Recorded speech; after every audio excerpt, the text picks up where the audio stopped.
नमस्कार दोस्तों। आज हम सॉल्व करेंगे एंसेंट हिस्ट्री के लेटेस्ट पीवाईक्यू जो कि यूपीपीएससी परीक्षा के हाल ही एग्ज़ाम में कई बार पूछे गए हैं। तो संभावना है कि आने वाली अगली परीक्षाओं में भी इसको पूछा जा सकता है। तो चलिए शुरू करते हैं इनको सॉल्व करना। आज का हमारा पहला सवाल है, एक तरफ पुरातात्विक स्थल दिए हुए हैं, दूसरी तरफ उसका वर्तमान नाम है। तो निवासा निवासा हम सब जानते हैं, यह महाराष्ट्र में पड़ता है। यह महाराष्ट्र के अहमदनगर जिले में प्रवरा नदी के तट पर स्थित है। यह मध्य पाषाण और ताम्र पाषाण स्थल है। यहाँ से कपास के प्राचीनतम साक्ष्य मिले हैं। तो निवासा का हो जाएगा महाराष्ट्र में। दूसरा है ईसमपुर। ईसमपुर यह कर्नाटक में पड़ता है। ईसमपुर का कर्नाटक। कर्नाटक में एक जगह है हुंगसी घाटी, वहाँ पर यह एक स्थित निम्न पाषाण स्थल है। यहाँ पर पत्थर के औजार बनाने का एक बहुत बड़ा कारखाना मिला था, इसकी वजह से यह फेमस है। और तीसरा है डीडवाना, यह पड़ता है राजस्थान में। राजस्थान के नागौर जिले में यह स्थित है और थार मरुस्थल का एक प्रमुख पूरा पाषाण स्थल है जो प्राचीन जलवायु और मानव निवास को समझने में हमें मदद करता है। और लास्ट है गुडियाम गुफा जो कि तमिलनाडु में पड़ता है। यह तमिलनाडु के तिरुवल्लुर जिले में स्थित पाषाण काल की एक प्रसिद्ध गुफा है।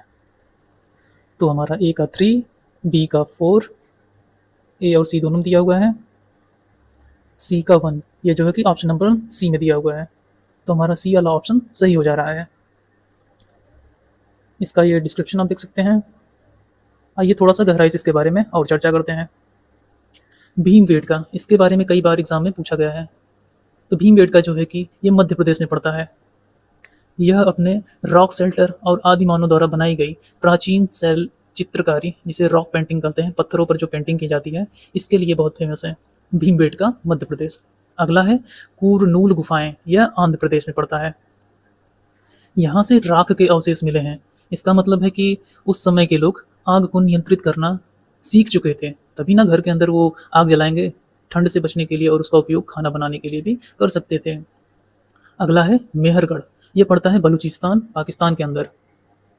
यह भारतीय उपमहाद्वीप का सबसे पहला नवपाषाण स्थल है, जहां मानव द्वारा सबसे पहले गेहूं और जौ उगाने तथा भेड़ बकरी पालने के साक्ष्य मिलते हैं। फिर है हमारा बुर्जहोम, ये जो कि जम्मू कश्मीर में पड़ता है।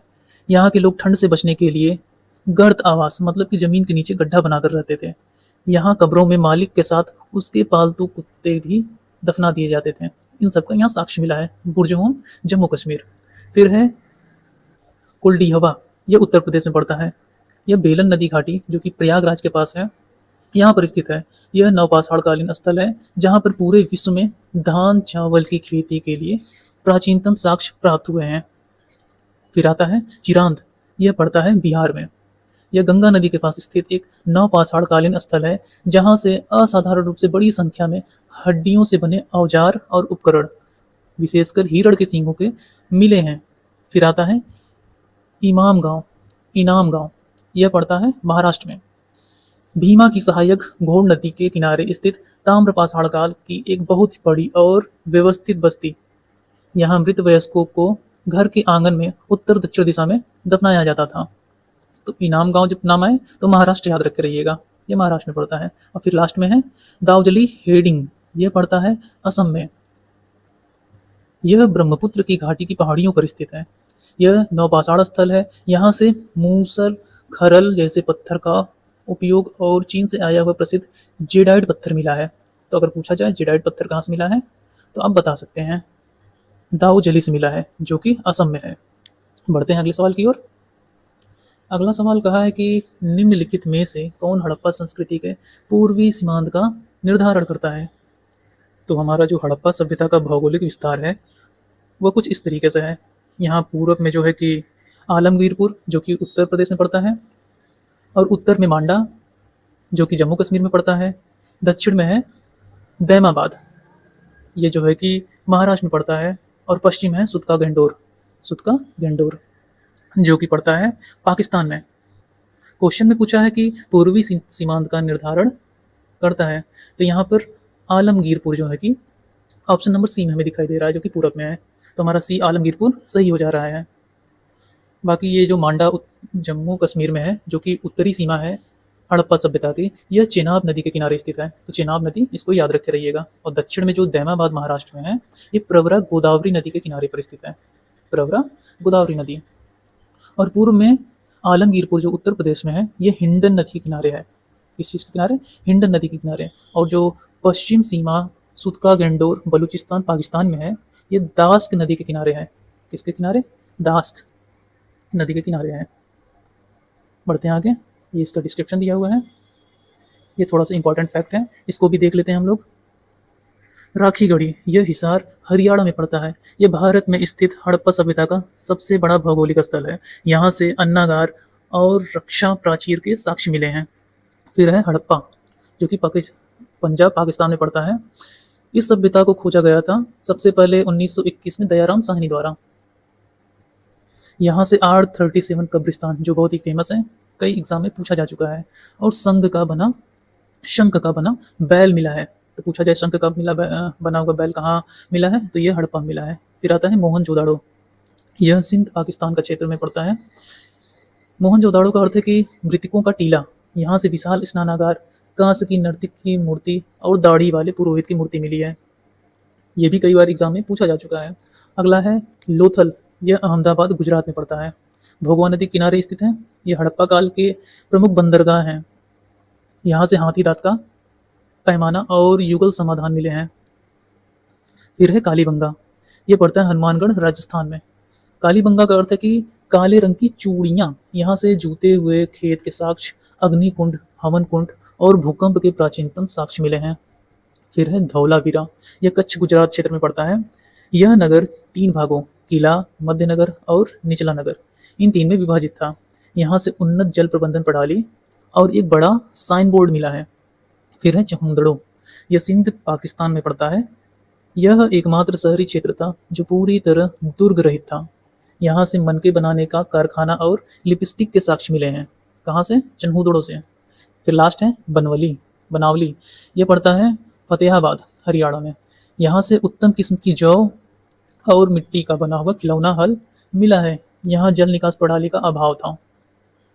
तो बढ़ते हैं अगले सवाल की तरफ। अगला सवाल कहाँ है? एक तरफ दर्शन दिया हुआ है, दूसरी तरफ उसके संस्थापक दिए हुए हैं। पहला है न्याय दर्शन। न्याय दर्शन जो है तार्किक चिंतन और प्रमाणों मतलब कि लॉजिक पर आधारित है। इसके प्रवर्तक ऋषि गौतम है। तो ऋषि गौतम में सेकंड वाले ऑप्शन दिख रहे हैं। फिर दूसरा है वैशेषिक दर्शन, यह ऋषि कड़ात द्वारा दिया गया है। ऋषि कड़ात कहाँ है? फर्स्ट वाले ऑप्शन में। वैशेषिक दर्शन, इसमें जो है परमाणु सिद्धांत और भौतिक तत्वों का विश्लेषण किया गया है। ऋषि कड़ात को भारतीय परमाणुवाद का जनक भी माना जाता है। तीसरा है सांख्य दर्शन। सांख्य दर्शन को दिया था ऋषि कपिल जी ने। तो ऋषि कपिल जी फोर्थ वाले ऑप्शन में है। यह सबसे प्राचीन दर्शनों में से एक है जो प्रकृति और पुरुष के द्वैतवाद के सिद्धांत पर आधारित है, सांख्य दर्शन। और लास्ट है योग दर्शन। ये तो बहुत ही फेमस है, बहुत सारी परीक्षाओं में आराम से पूछा गया है। योग दर्शन थर्ड वाला ऑप्शन। पतंजलि यह मन और शरीर के नियंत्रण, ध्यान और मोक्ष प्राप्ति के व्यवहारिक मार्ग मतलब कि अष्टांग योग को बताता है पतंजलि। तो ए का सेकंड फर्स्ट में दिया हुआ है और कहीं किसी में नहीं दिया हुआ है। बी का फर्स्ट, हमारा पहले ही ऑप्शन सही हो जा रहा है, बाकी देखने की जरूरत नहीं है। देखिए जो वैदिक काल है उसके बाद भारतीय चिंतन परंपरा में 6 प्रमुख आस्तिक दर्शन का विकास हुआ था, जिन्हें हम लोग षड दर्शन कहते हैं। ये षड दर्शन क्या थे? पहला था न्याय दर्शन, फिर वैशेषिक दर्शन, सांख्य दर्शन, योग दर्शन, जो कि यहाँ 4 ऑप्शन में दिए हुए हैं। अब इसके अलावा 2 और दर्शन थे, पूर्व मीमांसा दर्शन और उत्तर मीमांसा दर्शन। पूर्व मीमांसा दर्शन इसे ऋषि जैमिनी ने दिया था और जो उत्तर मीमांसा दर्शन है उसे ऋषि बादरायण ने दिया था। जो पूर्व मीमांसा है यह वेदों के कर्मकांड भाग मतलब कि यज्ञ, अनुष्ठान और मंत्र की व्याख्या और उसके महत्व को स्थापित करता है। और जो उत्तर मीमांसा दर्शन है यह ऋषि बादरायण द्वारा दिया गया था। यह वेदों के ज्ञान मार्ग मतलब उपनिषदों पर आधारित है। इसका मूल ग्रंथ ब्रह्मसूत्र है। क्या है? ब्रह्मसूत्र, इसको याद रखे रहिएगा। बाद में आदि शंकराचार्य ने इसी के तहत अद्वैत वेदांत का प्रतिपादन किया था। इसके बारे में इतना फैक्ट ध्यान रखिएगा, इसका बेसिक था ये इसका डिस्क्रिप्शन है, देख लीजिएगा। इसका जो इम्पोर्टेंट फैक्ट है, न्याय दर्शन, वैशेषिक दर्शन, सांख्य दर्शन, योग दर्शन, फिर पूर्व मीमांसा दर्शन, उत्तर मीमांसा दर्शन। इसकी बात अभी हमने कर चुकी है। बढ़ते हैं अगले सवाल की ओर। इसमें कहा है कि वैदिक कालीन प्रशासन में भाग दो कौन अधिकारी था।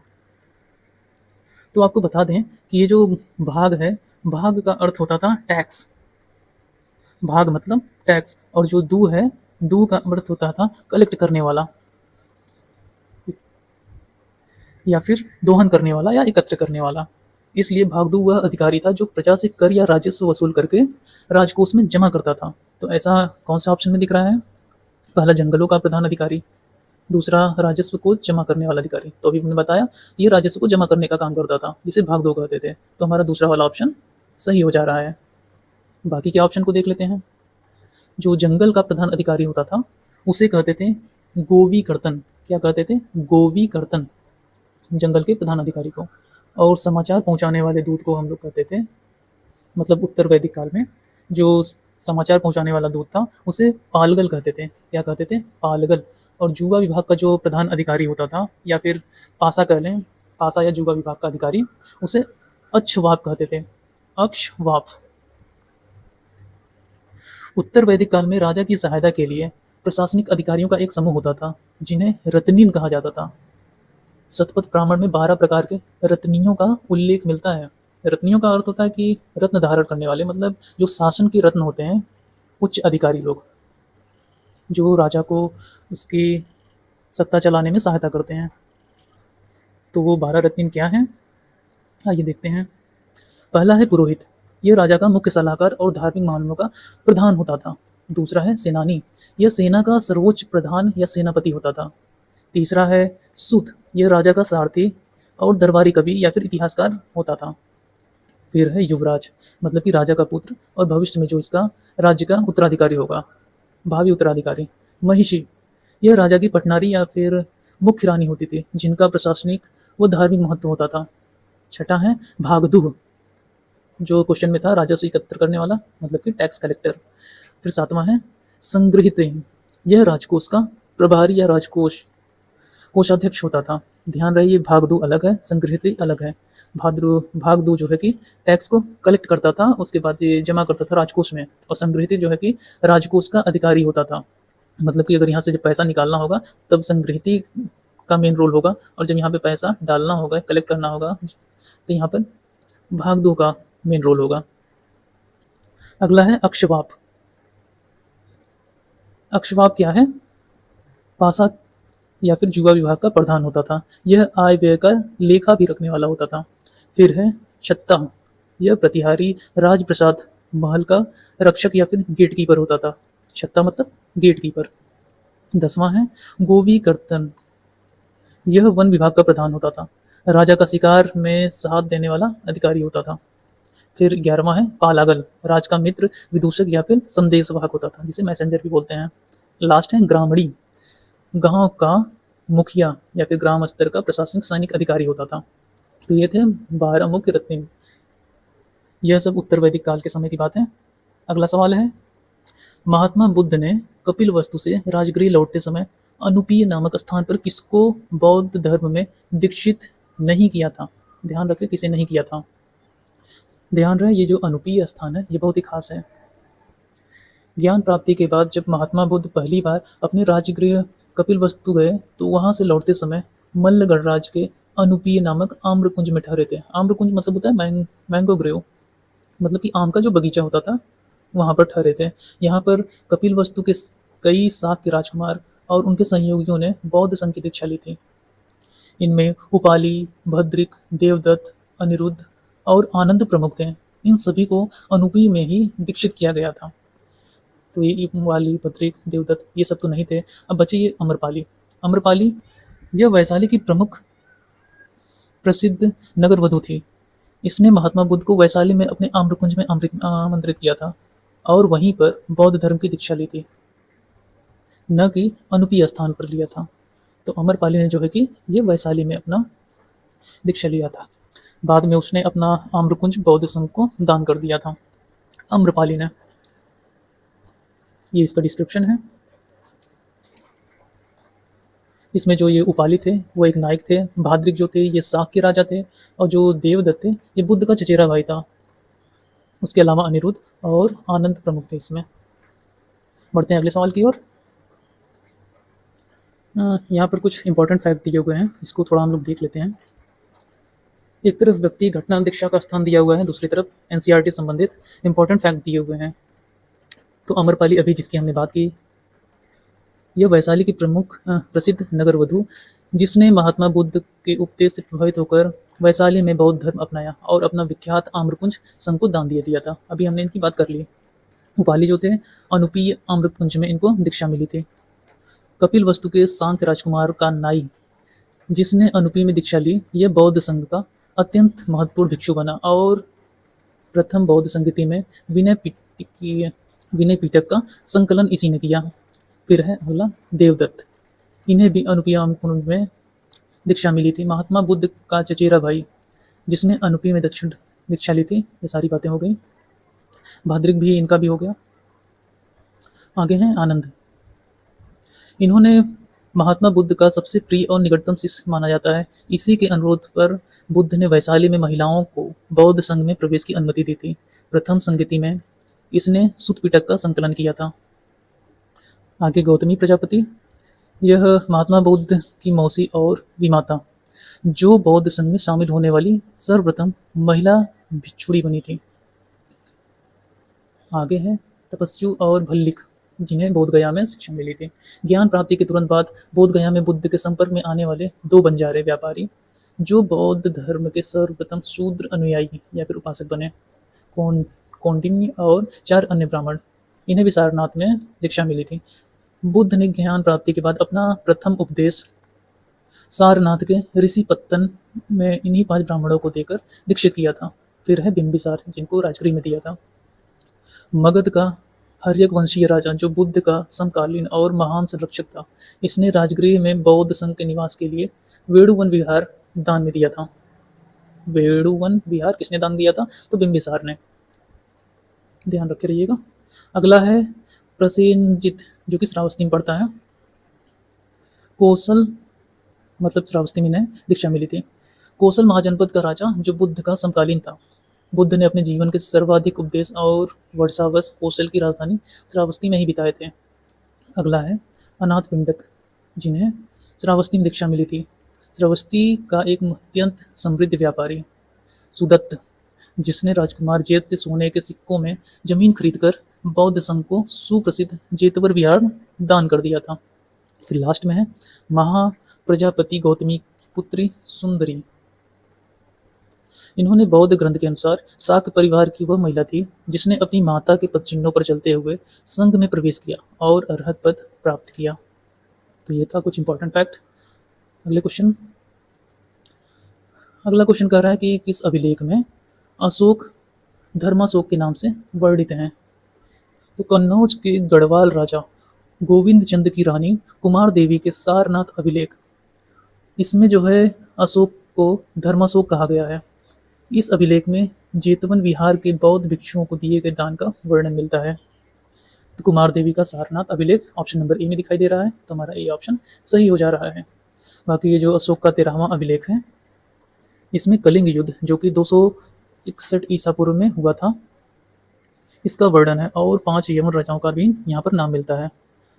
और फिर अशोक का मस्की लेख, यह वह पहला अभिलेख था जहाँ उनका वास्तविक नाम अशोक स्पष्ट रूप से लिखा हुआ मिला है। तो अशोक स्पष्ट रूप से अशोक के मास्की लेख में मिला हुआ है। फिर लास्ट है रुद्रदामन का जूनागढ़ अभिलेख।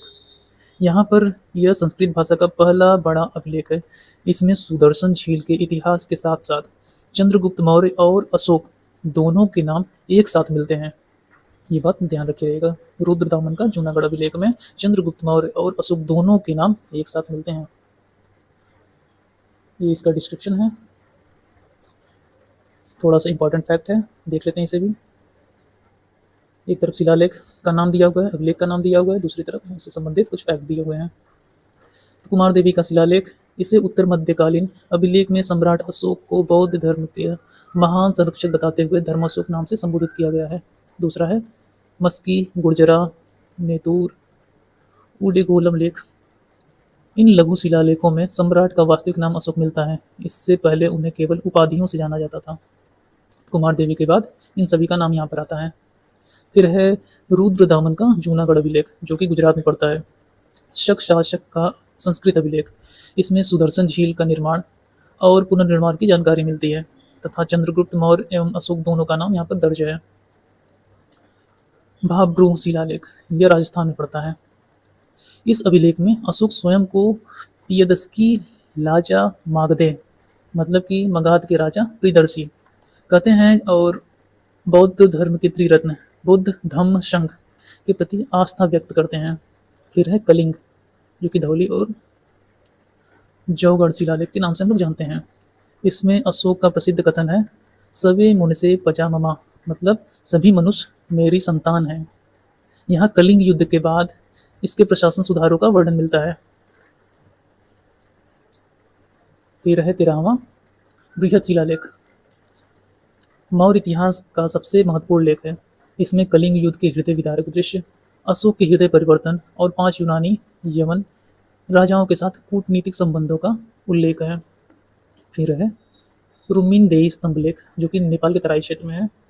बुद्ध के जन्मस्थल लुम्बिनी की यात्रा के बाद अशोक ने यहाँ का धार्मिक कर, जिसे बलि कहते थे, उसको माफ कर दिया था और भू राजस्व को 1/6 से घटाकर 1/8 कर दिया। यह अशोक का एकमात्र आर्थिक अभिलेख है। फिर अगला है कांधार अभिलेख, यह अफगानिस्तान में पड़ता है। यह अशोक का एक द्विभाषी अभिलेख है, जो यूनानी और आरामी भाषाओं में लिखा हुआ है। फिर है प्रयाग प्रशस्ति या फिर कौशाम्बी स्तंभलेख, इसे रानी के अभिलेख भी कहा जाता है, क्योंकि इसमें अशोक की रानी कारुवाकी और पुत्र तीवर द्वारा दिए गए दान का उल्लेख है। बाद में समुद्रगुप्त और जहांगीर के लेख में भी इस पर खोदे गए हैं। फिर है शाहबाजगढ़ी और मनसेहरा लेख, जो कि पाकिस्तान में है। अशोक के बृहद शिलालेख ब्रह्मी लिपि में न होकर खरोश लिपि, जो कि दाईं से बाईं ओर लिखी जाती है, उसमें उत्कीर्ण है। फिर लास्ट है 7वां बृहद शिलालेख, यह अशोक के सभी शिलालेखों में सबसे लंबा शिलालेख है, जिसमें सभी संप्रदायों के बीच धार्मिक सहिष्णुता और आत्मनियंत्रण की बात कही गई है। तो ये था इसका डिस्क्रिप्शन। बढ़ते हैं अगले सवाल की ओर। इसमें कहा है कि अशोक के स्तंभ संदर्भ में निम्नलिखित कथनों पर विचार करें। पहला कहा है कि अशोक ने धम्म की जो परिभाषा दी है वह राहुलोवाद सूत्र से ली गई है। दूसरा है, अपने राज्याभिषेक के 14वें वर्ष में अशोक ने धम्म महामात्र नामक एक नवीन प्रकार के कर्मचारी की नियुक्ति की। यहाँ पर दोनों ही स्टेटमेंट सही दिए हुए हैं। हालांकि कुछ किताबों में जो 14वें वर्ष की बात की गई है, यहाँ पर 13 वर्ष लिखा गया है, लेकिन आयोग ने जो है कि 14 वर्ष को ही सही माना है। कई सारी किताबों में 14 वर्ष हैं, कुछ में 13 वर्ष भी है। तो 14 वर्ष को आयोग ने सही माना है, ध्यान रखे रहिएगा। तो चलिए थोड़ा सा इसका फैक्ट देख लेते हैं। एक तरफ ऐतिहासिक वर्ष दिया हुआ है, महत्वपूर्ण घटनाएं, अवधारणाएं, और दूसरी तरफ कुछ महत्वपूर्ण फैक्ट दिए हुए हैं जो कि एनसीईआरटी से रिलेटेड हैं। पहला है राहुलोवाद।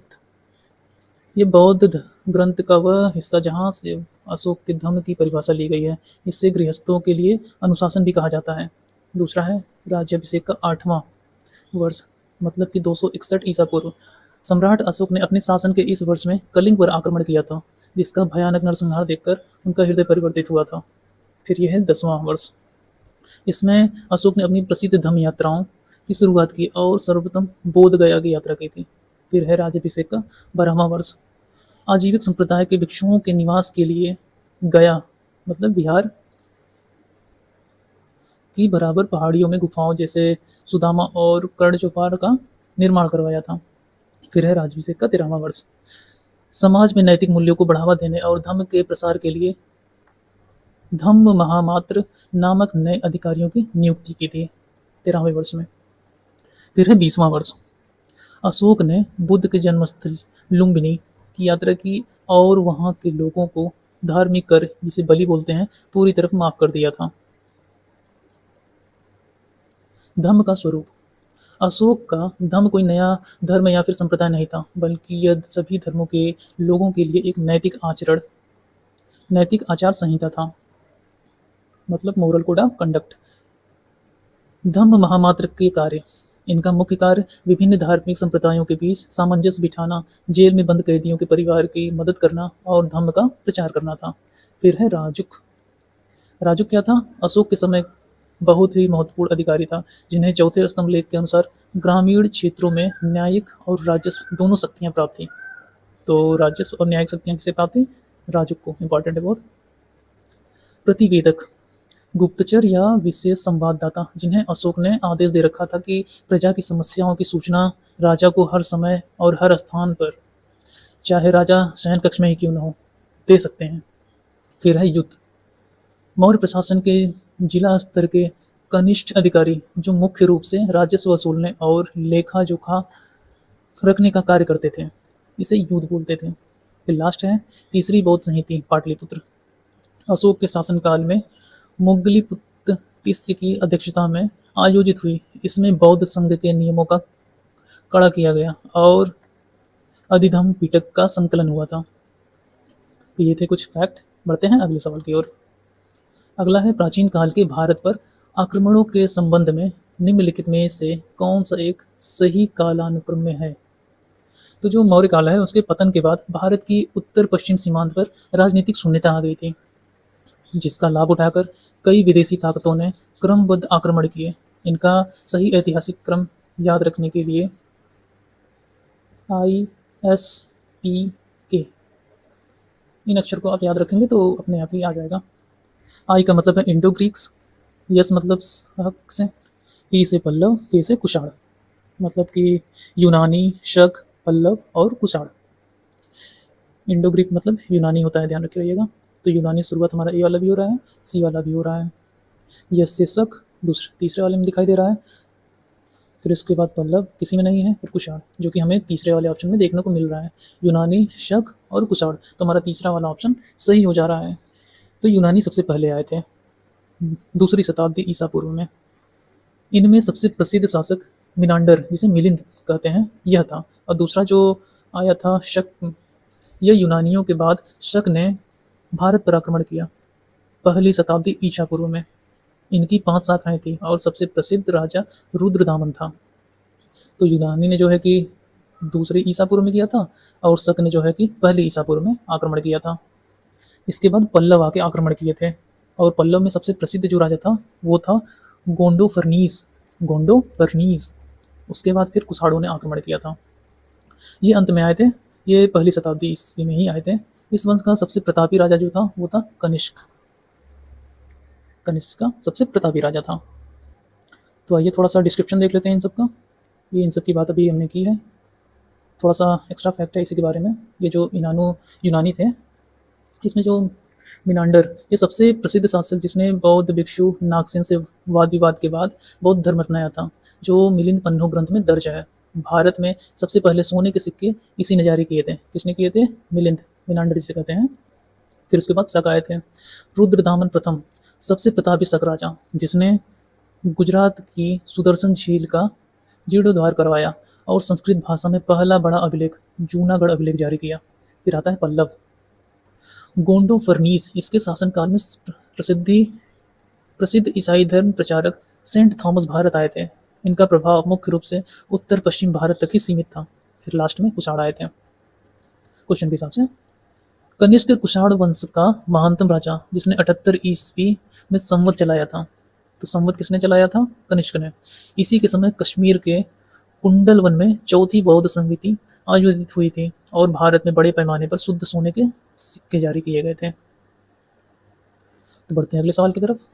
अगला कह रहा है कि कांचीपुरम किस राजवंश के शासकों की राजधानी थी?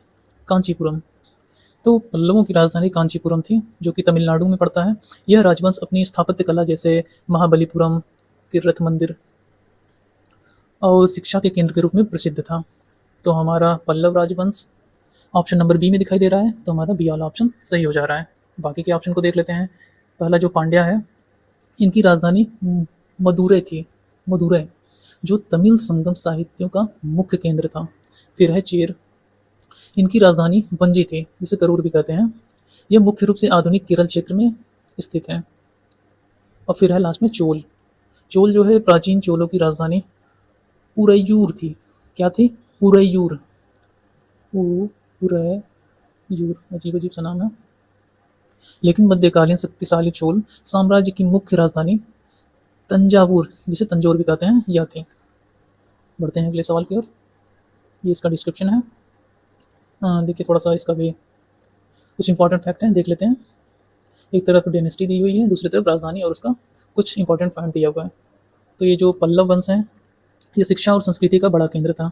इस वंश के राजा नरसिंह वर्मन प्रथम ने महाबलीपुरम के प्रसिद्ध एकाश्मक रथ मंदिर का निर्माण करवाया था। फिर आगे है चोल वंश। यह तंजावुर, तंजौर, गंगाईकोंड चोलपुरम राजा राज प्रथम ने तंजावुर में प्रसिद्ध बृहदेश्वर मंदिर बनवाया था। चोल अपने कुशल स्थानीय स्वशासन के लिए जाने जाते हैं। फिर अगला है पांड्य वंश। यह सुदूर दक्षिण का राजवंश था। यहाँ तीनों प्रसिद्ध तमिल संगम आयोजित हुए थे। विदेशी यात्री मार्को पोलो ने इस समृद्ध राज्य की यात्रा की थी। फिर अगला है चेर वंश। इनका प्रतीक चिन्ह धनुष था। इस वंश के शासकों ने रोमन साम्राज्य के साथ बड़े पैमाने पर व्यापारिक संबंध स्थापित किए थे। फिर अगला है चालुक्य वंश। कर्नाटक क्षेत्र का प्रमुख राजवंश था। इस वंश के सबसे प्रतापी राजा पुलकेशिन द्वितीय ने नर्मदा नदी के तट पर हर्षवर्धन को पराजित किया था। यह ऐहोल अभिलेख में मिलता है। फिर लास्ट है राष्ट्रकूट वंश। यह दंती दुर्ग द्वारा स्थापित वंश था। इसके शासक कृष्ण प्रथम ने एलोरा के सुप्रसिद्ध कैलाश मंदिर का निर्माण एक ही चट्टान को काटकर करवाया था। तो ये था कुछ इंपॉर्टेंट फैक्ट। बढ़ते हैं अगले सवाल की ओर। इसमें कहा है कि कौन गुप्तकालीन प्रशासनिक विभाजन का सही अनुक्रम है? क्रोनोलॉजी वाला क्वेश्चन है। देखिए जो गुप्त साम्राज्य का प्रशासनिक ढांचा था वह विकेंद्रीकरण पर आधारित था।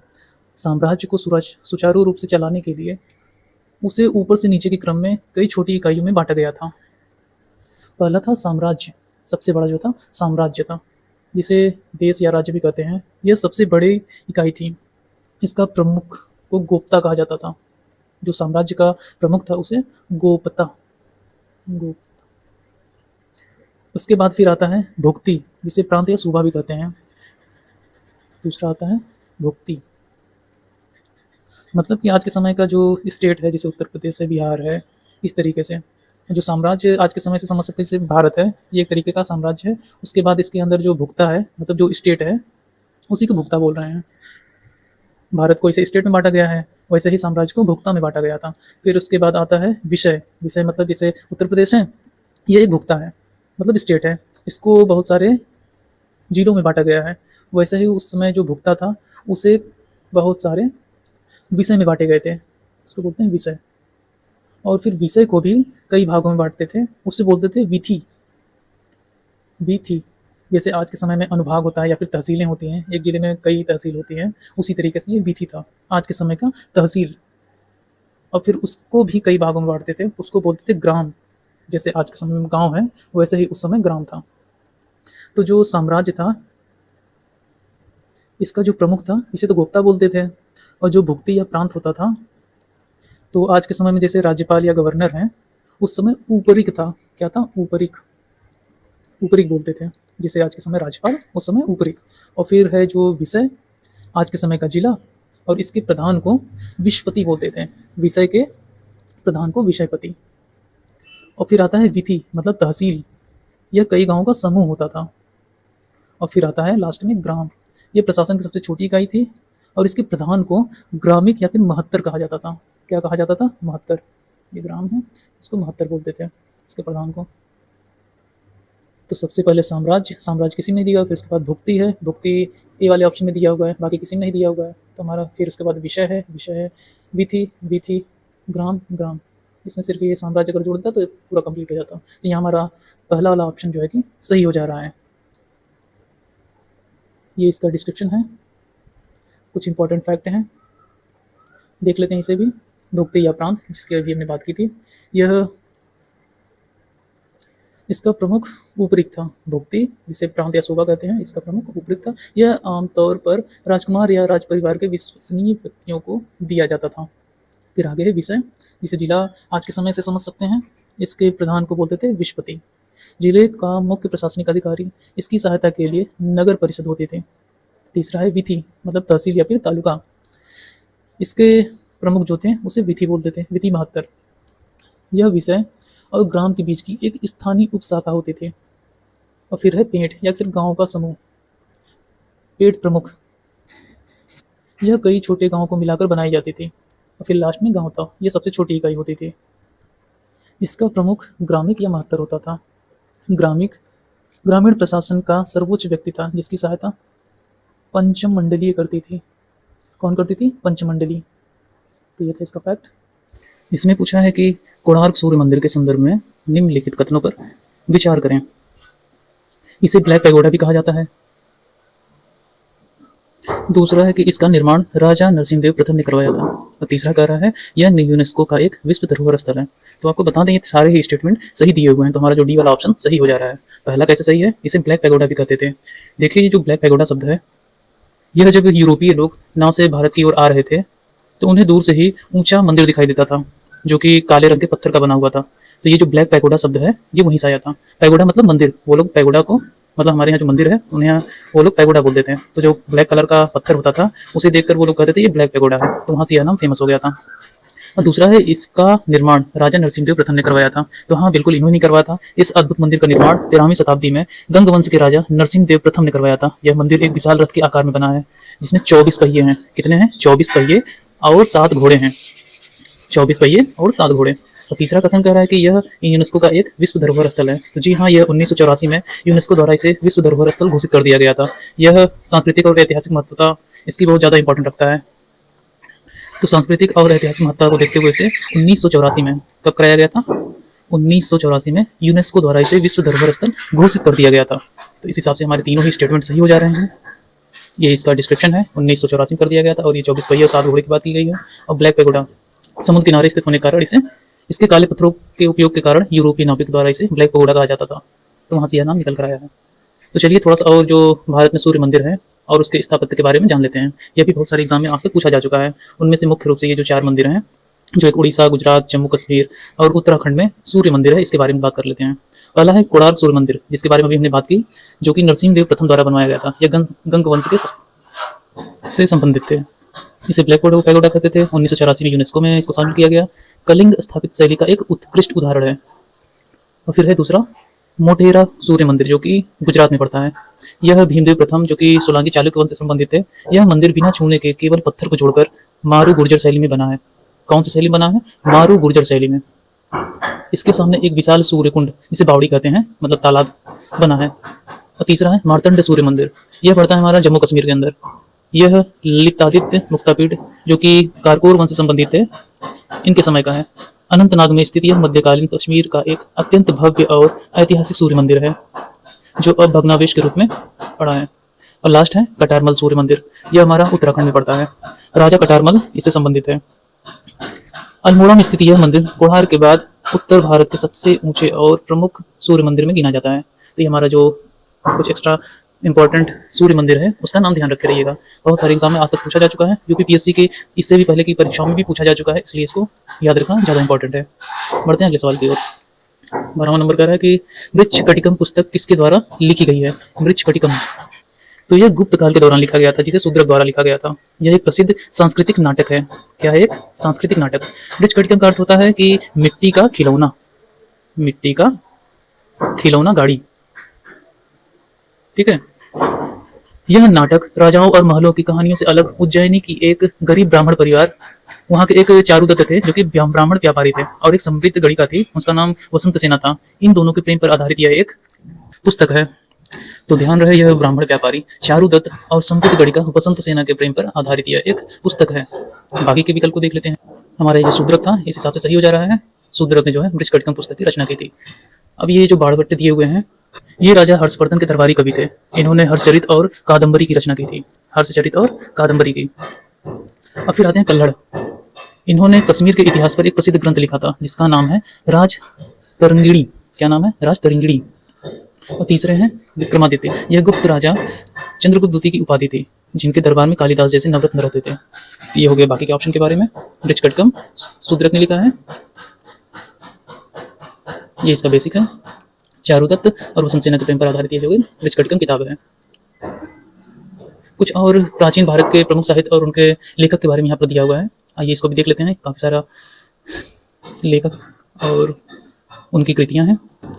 बृहस्पतिकम कभी हमने बात कर ली, इसको शूद्रक द्वारा लिखा गया था, जिसका मतलब होता है मिट्टी की गाड़ी, जो बच्चे खिलौना खेलते हैं वो वाला।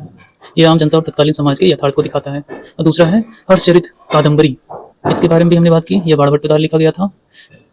यह सम्राट हर्षवर्धन के जीवन और उनके काल के इतिहास की जानकारी देने वाला प्रमुख ऐतिहासिक ग्रंथ है। तीसरा राजरत्नगणी, यह कल्हड़ द्वारा लिखा गया था। इसमें प्राचीन काल से लेकर 12वीं शताब्दी तक के कश्मीर का व्यवस्थित इतिहास वर्णन है। तो कब से कब तक? प्राचीन काल से लेकर 12वीं शताब्दी के कश्मीर का व्यवस्थित इतिहास का वर्णन दिया हुआ है इसमें, जिसे भारत का पहला प्रमाणिक ऐतिहासिक ग्रंथ माना जाता है। फिर आता है अभिज्ञान शाकुंतलम और देवी चंद्रगुप्तम, यह कालिदास विशाखदत्त द्वारा लिखा गया है। यह चंद्रगुप्त द्वितीय विक्रमादित्य के काल की प्रमुख रचनाएं हैं, जो गुप्त वंश के राजनीतिक और सांस्कृतिक इतिहास पर प्रकाश डालती हैं। फिर है मुद्रा राक्षस, इसको आपने कई बार सुना होगा। यह विशाखदत्त द्वारा लिखा गया है।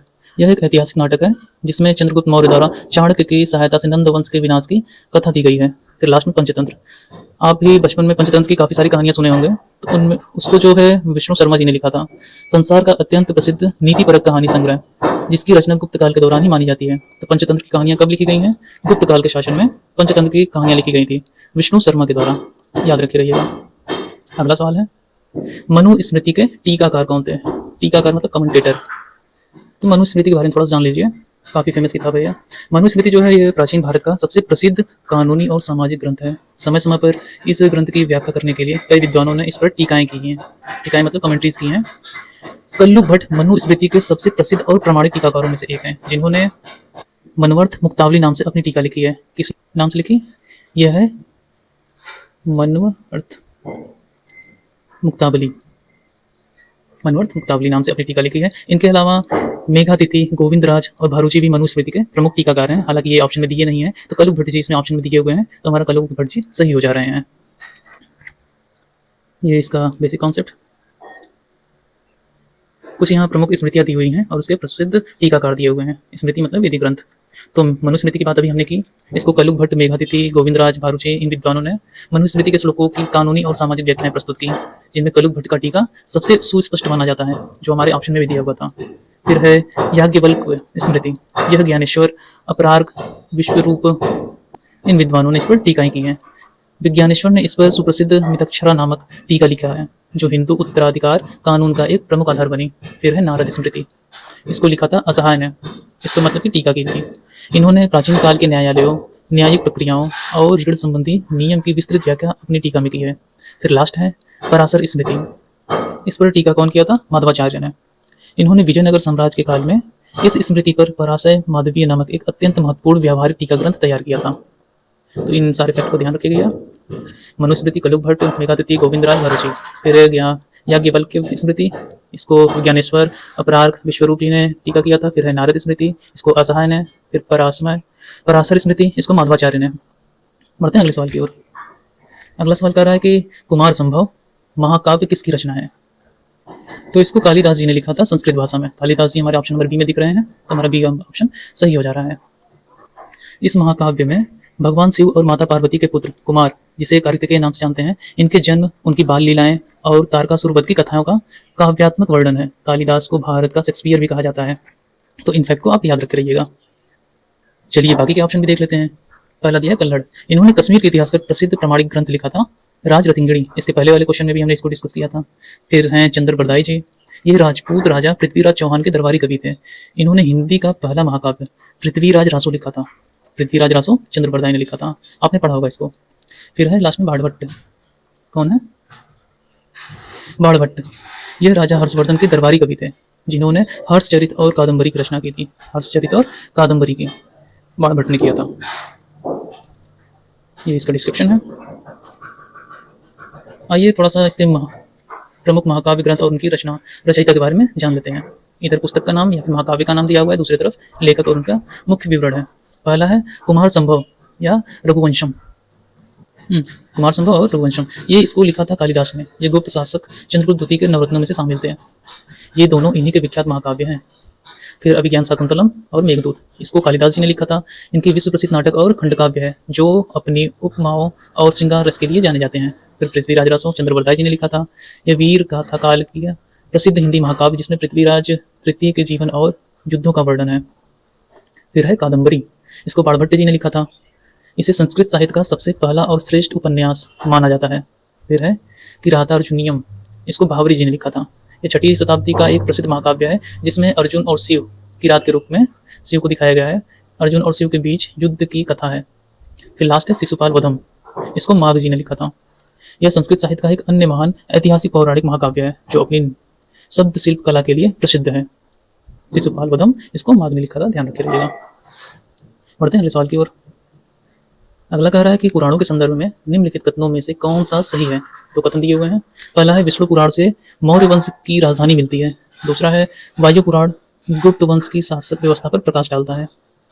तो आपको बता दें ये दोनों ही स्टेटमेंट सही दिए हुए हैं। ये जो विष्णु पुराण है ये मुख्य रूप से मौर्य वंश के इतिहास, उसके उद्भव और राजाओं की वंशावली पर विस्तार से प्रकाश डालता है।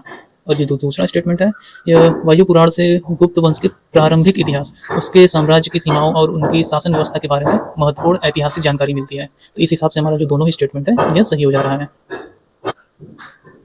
ये इसका बेसिक कॉन्सेप्ट डिस्क्रिप्शन है, देख सकते हैं। आगे कुछ पुराणों के नाम दिए हुए हैं और उससे संबंधित राजवंश और उनका मुख्य विवरण है। पहला है विष्णु पुराण, यह मौर्य वंश से संबंधित के समय का ये लिखा गया है। चंद्रगुप्त मौर्य और उनके उत्तराधिकारियों की वंशावली तथा मौर्यकालीन राजनीतिक सामाजिक स्थिति की जानकारी देता है विष्णु पुराण हमारा। और फिर आता है वायु पुराण। वायु पुराण गुप्त वंश के समय लिखा गया एक ग्रंथ है जो गुप्त काल के राजाओं के शासन, उनकी प्रशासनिक नीतियां और तत्कालिक उत्तर भारत की राजनीतिक स्थिति का विवरण देता है। फिर आता है मत्स्य पुराण, यह आंध्र सातवाहन वंश के समय का लिखा गया ग्रंथ है। यह सभी 18 पुराणों में सबसे प्रसिद्ध, प्राचीन और प्रामाणिक माना जाता है। इसमें शुंग वंश का भी उल्लेख मिलता है। फिर है भागवत या फिर ब्राह्मण पुराण। भागवत और ब्राह्मण पुराण यह शुंग और कर्ण वंश से संबंधित है। इन पुराणों के राजाओं की सूचियों से मौर्योत्तर काल के ब्राह्मण राजवंशों के इतिहास को समझने में मदद मिलती है, भागवत और ब्राह्मण पुराण से। तो ये था कुछ इंपॉर्टेंट फैक्ट। फिर अगले सवाल में दिया है कि मिलिंद पन्नू राजा मिलिंद तथा एक बौद्ध भिक्षु के मध्य संवाद के रूप में है। यह भिक्षु थे, यह देखिए यूपीपीएससी प्री 2023 में पूछा गया है। तो नीचे जो है कि एग्जाम का नाम भी दिया हुआ है जो कि हाल ही में पूछा गया है। इससे पहले भी अगर कभी पूछा गया होगा तो बस ट्विस्ट करके, लेकिन इसी से संबंधित सवाल पूछा गया है। तो इन सभी सवालों को हल्के में न लें, ध्यान से देखिए, संभावना है कि आने वाली परीक्षा में इसे पूछा जा सकता है। तो इसका जो सही उत्तर है यह है नागसेन। मिलिंद पन्नू का शाब्दिक अर्थ होता है मिलिंद के प्रश्न। मिलिंद ने जो प्रश्न पूछा था उन्हीं सबका ये संग्रह है। ये पाली भाषा में रचित एक प्रसिद्ध बौद्ध ग्रंथ है। इसमें इंडो ग्रीक राजा मिलिंद, जिनको मिलांडर कहते हैं, क्या कहते हैं, मिलांडर, और बौद्ध दार्शनिक नागसेन के बीच, मिलांडर और नागसेन के बीच बौद्ध धर्म से जुड़े गूढ़ दार्शनिक प्रश्नों और उत्तरों का संकलन है। इस संवाद से प्रभावित होकर राजा मिलिंद ने बौद्ध धर्म को अपना लिया था। तो इसलिए यह मिलिंद पन्नू बहुत ही इंपॉर्टेंट है। नागसेन याद रख रहिएगा। बाकी ये जो नागभट्ट हैं यह गुर्जर प्रतिहार वंश के शासक थे। और कुमारिल भट्ट ये पूर्व मीमांसा दर्शन के प्रसिद्ध आचार्य थे। नागार्जुन ये कुषाण राजा कनिष्क के समकालीन महान बौद्ध दार्शनिक थे जिन्होंने शून्यवाद, जिसको माध्यमिक सूत्र भी कहते हैं, इसका प्रतिपादन किया था। इन्हें भारत का आइंस्टीन भी कहा जाता है। तो अगर पूछा जाए कि भारत का आइंस्टीन किसे कहते हैं तो वो है नागार्जुन जी। आइए थोड़ा सा इसका कुछ इंपॉर्टेंट फैक्ट देख लेते हैं बौद्ध ग्रंथ से संबंधित और दार्शनिक से संबंधित। पहला मिलिंद पन्नू, इसके बारे में बात हमने कर ली। ये नागसेन के बीच संवाद था, राजा मिलांडर और भिक्षु नागसेन के बीच पाली भाषा में हुआ यह दार्शनिक संवाद था। तो ध्यान रखिएगा ये भाषा भी कौन सी भाषा में हुआ था, पाली भाषा में। फिर है माध्यमिक कारिका सूत्र, इसमें जो है थ्योरी ऑफ रिलेटिविटी की भी बात की गई थी, जो कि आज के समय आप लोग हाई स्कूल में पढ़े होंगे। सापेक्षता का सिद्धांत, जिसे शून्यवाद भी कहते हैं, इसका प्रतिपादन किया था नागार्जुन। फिर है बुद्धचरित और सूत्रालंकार। कनिष्क के दरबारी कवि अश्वघोष द्वारा यह रचित बुद्धचरित को बौद्धों की रामायण कहा जाता है। जैसे हम लोग का रामचरितमानस रामायण है, वैसे ही बुद्धचरित बौद्ध लोग का रामायण है। फिर है महाविभाष सूत्र, इसको वसुमित्र द्वारा लिखा गया था। यह चौथी बौद्ध संहिता के अध्यक्ष भी थे। और ये जो महाविभाष सूत्र है इसको बौद्ध धर्म का विश्वकोश भी कहते हैं, मतलब इंसाइक्लोपीडिया भी कहते हैं बौद्ध धर्म का। फिर है विशुद्धि मग्ग, इसको लिखा था बुद्ध घोष द्वारा। यह हीनयान संप्रदाय का एक अत्यंत महत्वपूर्ण ग्रंथ है जिसे त्रिपिटक की कुंजी भी माना जाता है। तो बढ़ते हैं अगले क्वेश्चन की तरफ। अगले में कहा है कि चरक संहिता कितने अध्यायों और खंडों में विभाजित है। तो चरक संहिता जो है यह 120 अध्याय और 8 खंड में विभाजित है। चरक संहिता जो है यह आयुर्वेद का एक बहुत ही सुप्रसिद्ध और आधारभूत ग्रंथ है। इसकी रचना महर्षि चरक ने की थी, जो कुषाण राजा कनिष्क के राजवैद्य थे। यह संपूर्ण ग्रंथ जो है 8 खंड, जिन्हें हम स्थान के नाम से भी जानते हैं, और 120 अध्याय में व्यवस्थित किया गया है। इन 8 खंडों का जो नाम है ये इस तरीके से है। एक है सूत्र स्थान, दूसरा है निधान स्थान, तीसरा है विमान स्थान, फिर शरीर स्थान, फिर इंद्रिय स्थान, फिर चिकित्सा स्थान, फिर कल्प स्थान और फिर सिद्ध स्थान। यह 8 खंड हैं और 120 अध्याय। तो 120 अध्याय और 8 खंड में ऑप्शन ए में दिखाई दे रहा है, तो हमारा ए वाला ऑप्शन सही हो जा रहा है। आइए कुछ प्राचीन वैज्ञानिक और उनके चिकित्सीय ग्रंथ के बारे में जान लेते हैं। एक तरफ ग्रंथ का नाम दिखा हुआ है, दूसरी तरफ रचयिता और वैज्ञानिक और उनके मुख्य विवरण दिए हुए हैं। चरक संहिता, इसके बारे में अभी हमने बात की, 8 खंड और 120 अध्याय में विभाजित था। आयुर्वेद तथा चिकित्सा शास्त्र का सबसे प्राचीन प्रमाणिक ग्रंथ है। दूसरा सुश्रुत संहिता, इसे शल्य चिकित्सा का जनक माना जाता है। इस ग्रंथ में प्लास्टिक सर्जरी और मोतियाबिंद के ऑपरेशन सहित विभिन्न सर्जिकल उपकरणों का वर्णन किया गया है। फिर है अष्टांग हृदय या फिर संग्रह, इसे वाग्भट द्वारा लिखा गया था। यह गुप्तोत्तर काल का प्रमुख चिकित्सा ग्रंथ है, जिसमें चरक और सुश्रुत दोनों संहिताओं के ज्ञान को संक्षिप्त में समाहित किया गया है। फिर है माधव निदान, इसको माधवाचार्य जी ने लिखा था। यह ग्रंथ रोगों के लक्षणों और उनके निदान पर विशेष रूप से लिखा गया पहला अनूठा ग्रंथ है। फिर है बृहत संहिता, पंच सिद्धांतिका, इसको लिखा था वराहमिहिर जी ने। किसने लिखा था? वराहमिहिर जी ने। यह गुप्तकालीन महान खगोल शास्त्री और गणितज्ञ थे, जिनके ग्रंथों में ज्योतिष, खगोल विज्ञान और स्थापित कला का व्यापक विवरण मिलता है। तो ध्यान रखे रहिएगा इन सबको। अगला सवाल है, निम्नलिखित में से कौन सा युग्म दर्शन प्रचारक सही सुमेलित है? तो वैशेषिक को कणाद जी लिखे थे, पतंजलि नहीं। उत्तर मीमांसा को बादरायण जी शुरू किए थे। फिर मीमांसा को जो है जैमिनी। अब लास्ट बचे न्याय, गौतम ऋषि। तो ये हमारे न्याय गौतम ऋषि जी सही सुमेलित हैं, तो हमारा डी वाला ऑप्शन सही हो जा रहा है। आइए थोड़ा सा इसका फैक्ट देख लेते हैं। एक तरफ दर्शन दिया हुआ है, दूसरी तरफ इसके प्रवर्तक और मुख्य विवरण दिया हुआ है। ये जो भारत के प्रसिद्ध षड दर्शन है, उनके प्रवर्तक की बात की गई। षड दर्शन, न्याय दर्शन, सांख्य दर्शन, योग दर्शन, वैशेषिक, पूर्व मीमांसा, उत्तर मीमांसा। इसके बारे में हमने पिछले वाले क्वेश्चन में भी चर्चा किया था, फिर से कर लेते हैं। महर्षि गौतम ये तार्किक चिंतन और प्रमाणों पर आधारित दर्शन है। इसमें न्याय सूत्र मुख्य ग्रंथ है, इसमें न्याय दर्शन में। फिर दूसरा सांख्य दर्शन, यह महर्षि कपिल इसके प्रवर्तक थे। यह भारत का सबसे प्राचीन दर्शन माना जाता है, जो प्रकृति और पुरुष के द्वैत पर बल देता है, मतलब द्वैतवाद के सिद्धांत पर बल देता है। फिर है योग दर्शन, यह महर्षि पतंजलि द्वारा फाउंड किया गया था, मतलब कि इसके प्रवर्तक जो थे जो महर्षि पतंजलि थे। चित्त की वृत्तियों के निरोध, मतलब कि मन पर नियंत्रण, और अष्टांग योग के व्यवहारिक अभ्यास पर केंद्रित हैं।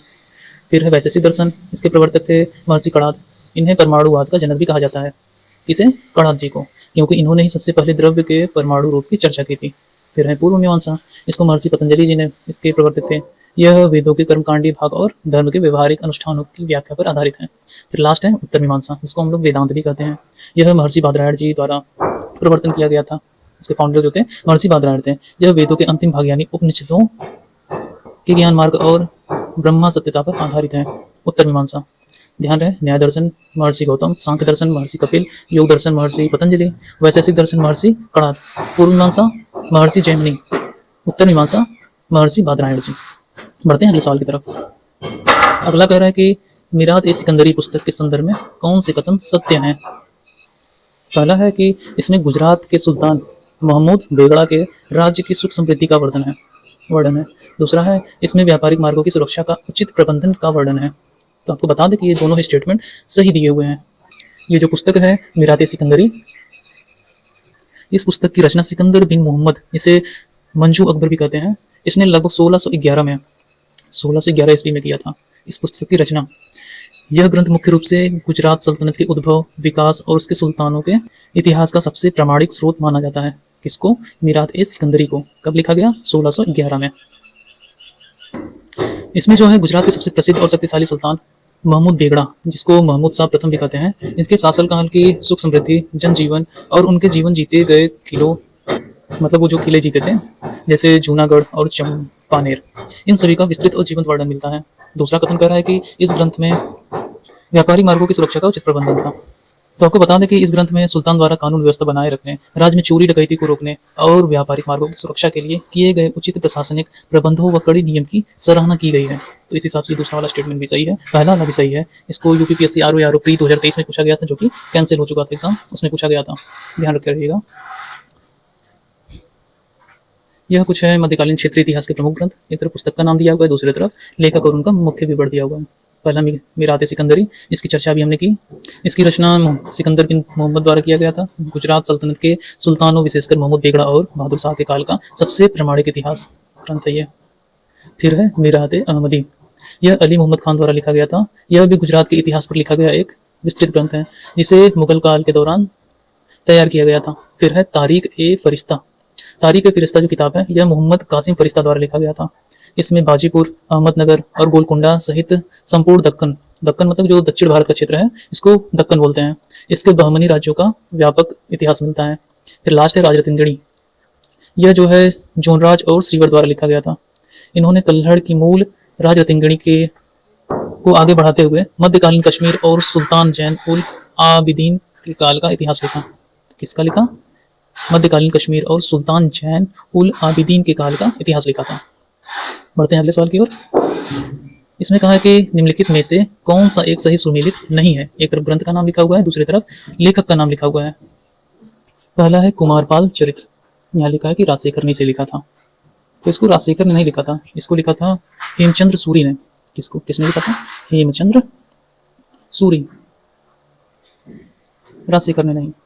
इस ग्रंथ में गुजरात के चालुक्य शासक कुमारपाल के जीवन और इतिहास का वर्णन मिलता है, कुमारपाल चरित्र में। दूसरा जो है द्वाश्रय काव्य, इसको हेमचंद्र सूरी द्वारा लिखा गया था, ये सही है। इसमें गुजरात के चालुक्य वंश का ऐतिहासिक वर्णन मिलता है। फिर है सूरथोत्सव, इसको सोमेश्वर सूरी द्वारा लिखा गया था, यह भी बिल्कुल सही है। महाकवि सोमेश्वर सूरी गुजरात के प्रसिद्ध दरबारी कवि और पुरोहित थे। और लास्ट है हमीर महाकाव्य, हमीर महाकाव्य को नैचंद्र सूरी ने लिखा था, यह भी बिल्कुल सही सुमेलित है। और इस ग्रंथ से जो है रणथंभौर के जो चौहान शासक हमीर देव हैं, इनके इतिहास और अलाउद्दीन खिलजी के साथ इनके युद्ध की महत्वपूर्ण जानकारी मिलती है। किस ग्रंथ से? हमीर महाकाव्य से। ये इसका डिस्क्रिप्शन है।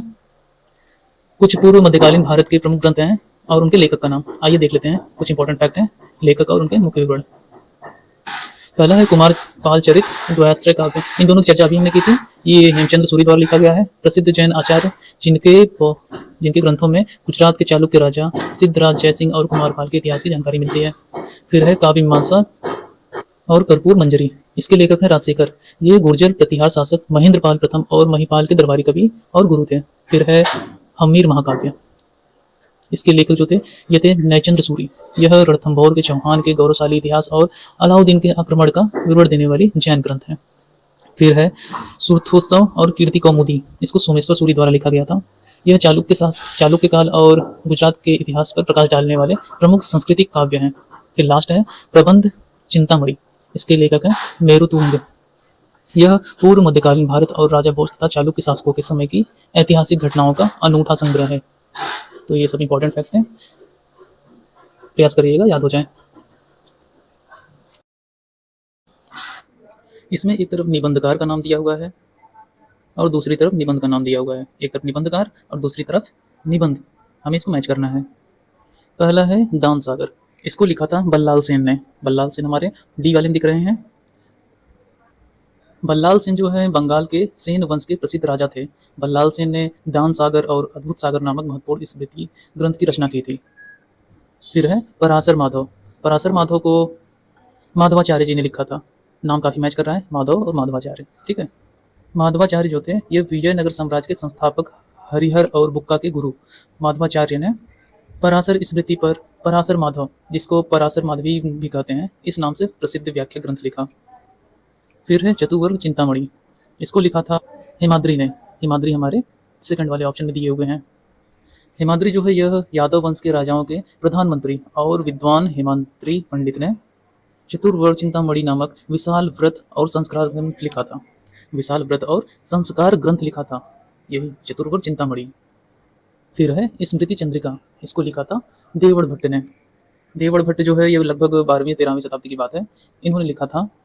यह दक्षिण भारत से संबंधित थे और ये जो स्मृति चंद्रिका है यह एक बहुत ही प्रभावशाली धर्मशास्त्री ग्रंथ है। तो ए का 4, बी का 3, सी का 2 और डी का 1 हो रहा है। यह हमें ऑप्शन नंबर ए में देखने को मिल रहा है, तो हमारा ए वाला ऑप्शन जो है सही हो जा रहा है। यह क्वेश्चन जो है यूपीपीएससी प्री 2024 में पूछा गया था, एकदम लेटेस्ट पीवाईक्यू है। बढ़ते हैं आगे, ये इसका डिस्क्रिप्शन है।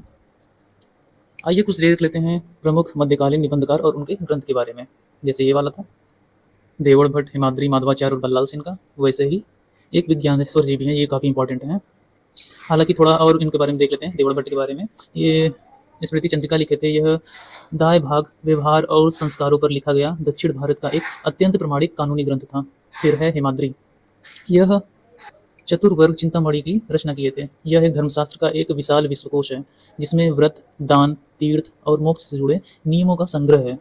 फिर आते हैं माधवाचार्य जी, यह पराशर माधव के रचयिता हैं। पराशर स्मृति पर लिखी गई सुप्रसिद्ध व्यवहारिक और कानूनी टीका जो विजयनगर साम्राज्य का मुख्य कानूनी आधार थी। फिर आते हैं बल्लाल सेन जी, ये चारों ही हमारे क्वेश्चन में दिए हुए थे, ये विज्ञानेश्वर जी एक्स्ट्रा हैं इसमें। तो बल्लाल सेन जो है ये दान सागर लिखे थे और अद्भुत सागर भी लिखे थे। बंगाल के सेन शासक द्वारा रचित ग्रंथ जिसमें धार्मिक दानों के नियमों और खगोलीय शकुन संबंधी अद्भुत घटनाओं का वर्णन है। तो ये कुछ इंपॉर्टेंट फैक्ट था, याद रख रहिएगा, एग्जाम में पूछ सकता है। फिर अगला क्वेश्चन है, बंगाल के निम्नलिखित सेन शासकों को आरोही कालक्रमानुसार व्यवस्थित कीजिए। मतलब जो सबसे पहले आया था उसके बाद कौन, उसके बाद कौन, इस क्रम में हमें अरेंज करना है। तो इसको मैंने एक ट्रिक से याद किया था। ट्रिक क्या था, हे विपल करके, हे फिर उसके बाद वी फिर ब फिर ल, हे वी ब ल। हे से हेमंत हो गया, वी से विजय, ब से बल्लाल और ल से लक्ष्मण। तो हेमंत हमारा तीसरे वाले में दिए हैं, तीसरे से कौन शुरू हो रहा है, ऑप्शन नंबर ए शुरू हुआ है, बाकी कोई नहीं शुरू हो रहा है। तो हेमंत सेन हो गए पहला, फिर उसके बाद विजय सेन यहाँ 4 नंबर, और उसके बाद बल्लाल सेन फर्स्ट वाले, और उसके बाद लक्ष्मण सेन जो कि फर्स्ट ऑप्शन अच्छे से मैच कर रहा है। तो हमारा पहला वाला ऑप्शन सही हो जा रहा है। देखिए हेमंत सेन के बारे में बता दें, इनका समय लगभग 1070 से 1096 तक था। यह इस वंश का पहला महत्वपूर्ण और स्वतंत्र शासक माना जाता है जिसने पाल राजवंश की कमजोरी का फायदा उठाकर अपनी स्थिति मजबूत की थी। और फिर आते हैं विजय सेन जी, इनका टाइमिंग लगभग 1096 से लेकर 1159 तक था। यह हेमंत सेन का पुत्र था, मतलब ये जो हेमंत सेन थे इन्हीं के ये पुत्र थे। इसे सेन वंश का वास्तविक संस्थापक माना जाता है जिसने पूरे बंगाल पर अधिकार किया और देवपाड़ा प्रशस्ति लिखवाई। उसके बाद फिर आते हैं बल्लाल सेन, इन्हीं के जस्ट बाद बल्लाल सेन आ जाते हैं। यह विजय सेन का पुत्र और उत्तराधिकारी था, मतलब इनके पुत्र ये थे, हेमंत के पुत्र विजय, विजय के पुत्र बल्लाल सेन। तो बल्लाल सेन ने क्या किया, यह विजय सेन का पुत्र थे और उत्तराधिकारी भी थे जो एक महान विद्वान और लेखक थे। इसने दान सागर और अद्भुत सागर नामक ग्रंथों की रचना की तथा बंगाल में कुलीनवाद प्रथा शुरू की थी। बंगाल में क्या किया इन्होंने, कुलीनवाद प्रथा की शुरुआत कर दी। फिर लास्ट में आते हैं लक्ष्मण सेन, यह बल्लाल सेन का पुत्र था। मतलब सब एक दूसरे के, मतलब कि जैसे हेमंत सेन के पुत्र सभी पुत्र ही हैं यहाँ पे। हेमंत के पुत्र विजय सेन, विजय सेन के पुत्र बल्लाल सेन, बल्लाल सेन के पुत्र लक्ष्मण सेन। तो जो लक्ष्मण सेन थे ये बल्लाल सेन के पुत्र थे जिसके दरबार में जयदेव, जयदेव मतलब कि जो गीत गोविंद थे उनके लेखक थे जयदेव, यह रहते थे इनके यहाँ। इसके शासनकाल के अंत में बख्तियार खिलजी ने बंगाल पर आक्रमण किया था। किसके शासनकाल में किया था, लक्ष्मण सेन के शासनकाल में बख्तियार खिलजी ने बंगाल पर आक्रमण किया था। ध्यान रखे रहिएगा इस पॉइंट को, ये पूछा गया था यूपीपीएससी प्री 2024 में, एकदम लेटेस्ट पीवाईक्यू है। ये इसका डिस्क्रिप्शन है, यहाँ कुछ एक्स्ट्रा इंपॉर्टेंट फैक्ट है। हेमंत सेन, विजय सेन, बल्लाल सेन, लक्ष्मण सेन, एकदम क्रम से लिखा हुआ है। हेमंत सेन का यहाँ टाइमिंग लिखा हुआ है 70 से लेकर 96 तक, 1070 से 1096। यह पाल राजाओं के सामंत रहे। सेन परिवार को एक स्वतंत्र और मजबूत राजनीतिक पहचान दिलाने वाली शुरुआती राजा थे। फिर विजय सेन, यह 1096 से 1159 ईस्वी तक रहे। यह सेन वंश का वास्तविक शक्तिशाली संस्थापक थे। इसने परमाश्वर और महाराजाधिराज जैसी उपाधियां धारण की थी। फिर आते हैं बल्लाल सेन जी, यह एक प्रसिद्ध राजा और स्मृति निबंधकार थे। सामाजिक सुधारकों के तहत बंगाल में सामाजिक श्रेष्ठता का नियम बनाया था। फिर लास्ट में आते हैं लक्ष्मण सेन जी, यह सेन वंश के अंतिम और महान शासक थे। इसने लक्ष्मण संवत चलाया। इसके दरबार में जयदेव, धोई और श्रीधर दास जैसे विख्यात कवि रहते थे। तो ये इंपॉर्टेंट फैक्ट था कुछ, इसको याद रखे रहिएगा। अगला क्वेश्चन है, रुद्रमा के संदर्भ में निम्नलिखित कथनों पर विचार कीजिए एवं उनके बारे में सही कथन चुनिए। पहला लिखा है रुद्रमा के बारे में कि रुद्रमा वारंगल के काकतीय वंश की चौथी स्वतंत्र शासक थी। दूसरा है इसने दक्षिण तमिलनाडु के पांड्य, उड़ीसा के पूर्व गंग शासकों, देवगिरी के सेऊना शासकों को पराजित किया। तो रुद्रमा के बारे में बता दें, ये दोनों स्टेटमेंट सही लिखा है। तो यहाँ जो दूसरा वाला ऑप्शन, ये तो ना है, ये जो तीसरा वाला ऑप्शन है 1 और 2 दोनों, ये हमारा सही हो जा रहा है। रुद्रमा के बारे में थोड़ा सा और बता दें आपको, रानी रुद्रमा देवी जो है कि वारंगल, वारंगल मतलब तेलंगाना आज के समय का, यहाँ के काकतीय वंश की एक अत्यंत शक्तिशाली और प्रसिद्ध शासक थी। वे इस वंश की चौथी स्वतंत्र शासक के रूप में जानी जाती हैं, जिन्होंने अपने पिता गणपति देव के बाद शासन संभाला और पुरुषों की भांति वेशभूषा धारण करके राज्य की रक्षा की थी। इनका जो शासन काल है लगभग 1262 से लेकर 1289 तक था। 1262 से 1289 ईस्वी तक। इसके दौरान इन्होंने चारों ओर से घिरे दुश्मनों का डटकर सामना किया। उन्होंने दक्षिण के पांड्य शासकों, उड़ीसा के पूर्वी गंग शासकों और देवगिरी के सेवना सेवना मतलब जो यादव शासक थे, तो देवगिरी के सेवना शासकों के आक्रमणों को न केवल विफल किया था, बल्कि उन्हें युद्ध में पराजित भी किया था। प्रसिद्ध इतालवी यात्री मार्को पोलो ने इनकी कुशल शासक की बहुत प्रशंसा की थी। तो इस हिसाब से हमारा जो सी वाला ऑप्शन है, फर्स्ट और सेकंड दोनों सही हो जा रहा है। देखिए ये जो 2023 में यूपीपीएससी आरओ का एग्जाम हुआ था, वहाँ पर ये पूछा गया है। तो ऐसा नहीं है कि एक भी ऐसा क्वेश्चन यहाँ पर नहीं है जो प्रीवियस ईयर में ना पूछा गया हो। सारे के सारे क्वेश्चन जो हाल ही में पूछे गए हैं, उन सभी का कलेक्शन यहाँ पर लाया गया है। तो वीडियो बहुत ही ज़्यादा इंपॉर्टेंट है, ध्यान से देखिएगा इसको। यहाँ पर इसका बेसिक कॉन्सेप्ट दिया हुआ है क्वेश्चन का, आप इसको पढ़ सकते हैं। यहाँ पर कुछ इंपॉर्टेंट फैक्ट दिए हुए हैं, चलिए इसको देख लेते हैं। एक तरफ राजवंश का नाम दिया हुआ है, दूसरी तरफ राजधानी और मुख्य विवरण उसका दिया हुआ है। तो पहला है काकतीय राजवंश। इसकी राजधानी वारंगल है। वारंगल ओरुगल्लू, वर्तमान नाम वारंगल का क्या है, अभी हमने बताया था तेलंगाना है। तो जो तेलंगाना है वहाँ की बात की जा रही है। इस वंश के महान शासकों में गणपति देव और उनकी पुत्री रुद्रमा देवी शामिल थी। रुद्रमा देवी के बाद उनके पौत्र प्रताप रुद्र द्वितीय राजा बने थे। फिर आते हैं यादव राजवंश, जिसको सेवना राजवंश भी बोलते हैं। यह इनकी जो राजधानी है ये देवगिरी है, जो कि दौलताबाद में पड़ता है। महाराष्ट्र क्षेत्र का प्रमुख राजवंश था यह। इसकी काकतीयों के साथ निरंतर संघर्ष रहा। इस वंश के राजा महादेव को रुद्रमा देवी ने पराजित किया था। किसने पराजित किया था? रुद्रमा देवी ने। फिर आते हैं होयसल राजवंश। इनकी राजधानी थी द्वार समुद्र। यह कर्नाटक का क्षेत्र है। कर्नाटक क्षेत्र का प्रसिद्ध राजवंश था, जो अपनी बेजोड़ स्थापत्य कला और मंदिरों के लिए इतिहास में प्रसिद्ध है। कौन प्रसिद्ध है? होयसल राजवंश। फिर आता है पांड्य राजवंश। इनकी जो मुख्य राजधानी थी यह थी मदुरई। यह सुदूर दक्षिण का एक समृद्ध राजवंश था, जिसने काकतीय साम्राज्य के दक्षिणी हिस्सों पर नियंत्रण स्थापित करने का प्रयास किया था। तो ये कुछ इंपॉर्टेंट फैक्ट था, याद रखे रहिएगा। अगला क्वेश्चन, इसमें कहा है कि युद्ध संघर्षों पर विचार कीजिए तथा उनको सही कालक्रम में व्यवस्थित कीजिए, सबसे पहले से लेकर सबसे अंतिम तक। क्रोनोलॉजी वाला क्वेश्चन है। पहला है शक सातवाहन युद्ध। यह लगभग पहली दूसरी शताब्दी में हुआ था। पहली दूसरी शताब्दी के बीच में हुआ था, इसलिए लिख दे रहे हैं। दूसरा है यशोधर्मन तथा मिहिर कुल संघर्ष। यह लगभग 6वीं शताब्दी की बात है। 6 ईसा ईस्वी लिख दे रहे हैं, मतलब कि 6वीं शताब्दी। फिर है अजातशत्रु तथा लिच्छवी संघर्ष। ये देखिए ईसा पूर्व की बात है, ये लगभग 5वीं शताब्दी ईसा पूर्व की बात है। 5वीं ईसा पूर्व मतलब ये काफी पहले की बात है। फिर है स्कंदगुप्त तथा हूणों का संघर्ष। यह भी लगभग 5वीं शताब्दी की बात है, लेकिन ये ईस्वी की बात है। और ये जो अजातशत्रु वाला था ये 5 ईसा पूर्व की बात थी, मतलब 5वीं शताब्दी ईसा पूर्व की। तो सबसे पहले थर्ड वाला आना चाहिए, तो हमारे पहले ऑप्शन नहीं है, बी वाला ऑप्शन दिया है, उसके बाद सी में भी नहीं है, डी में भी नहीं है। तो हमारा पहले वाले ऑप्शन से ही बन जा रहा है कि सी वाला ऑप्शन सही है। सबसे पहले अजातशत्रु तथा लिच्छवी संघर्ष हुआ था। यह लगभग 5वीं शताब्दी ईसा पूर्व से, मतलब 5वीं ईसा पूर्व में ही हुआ था।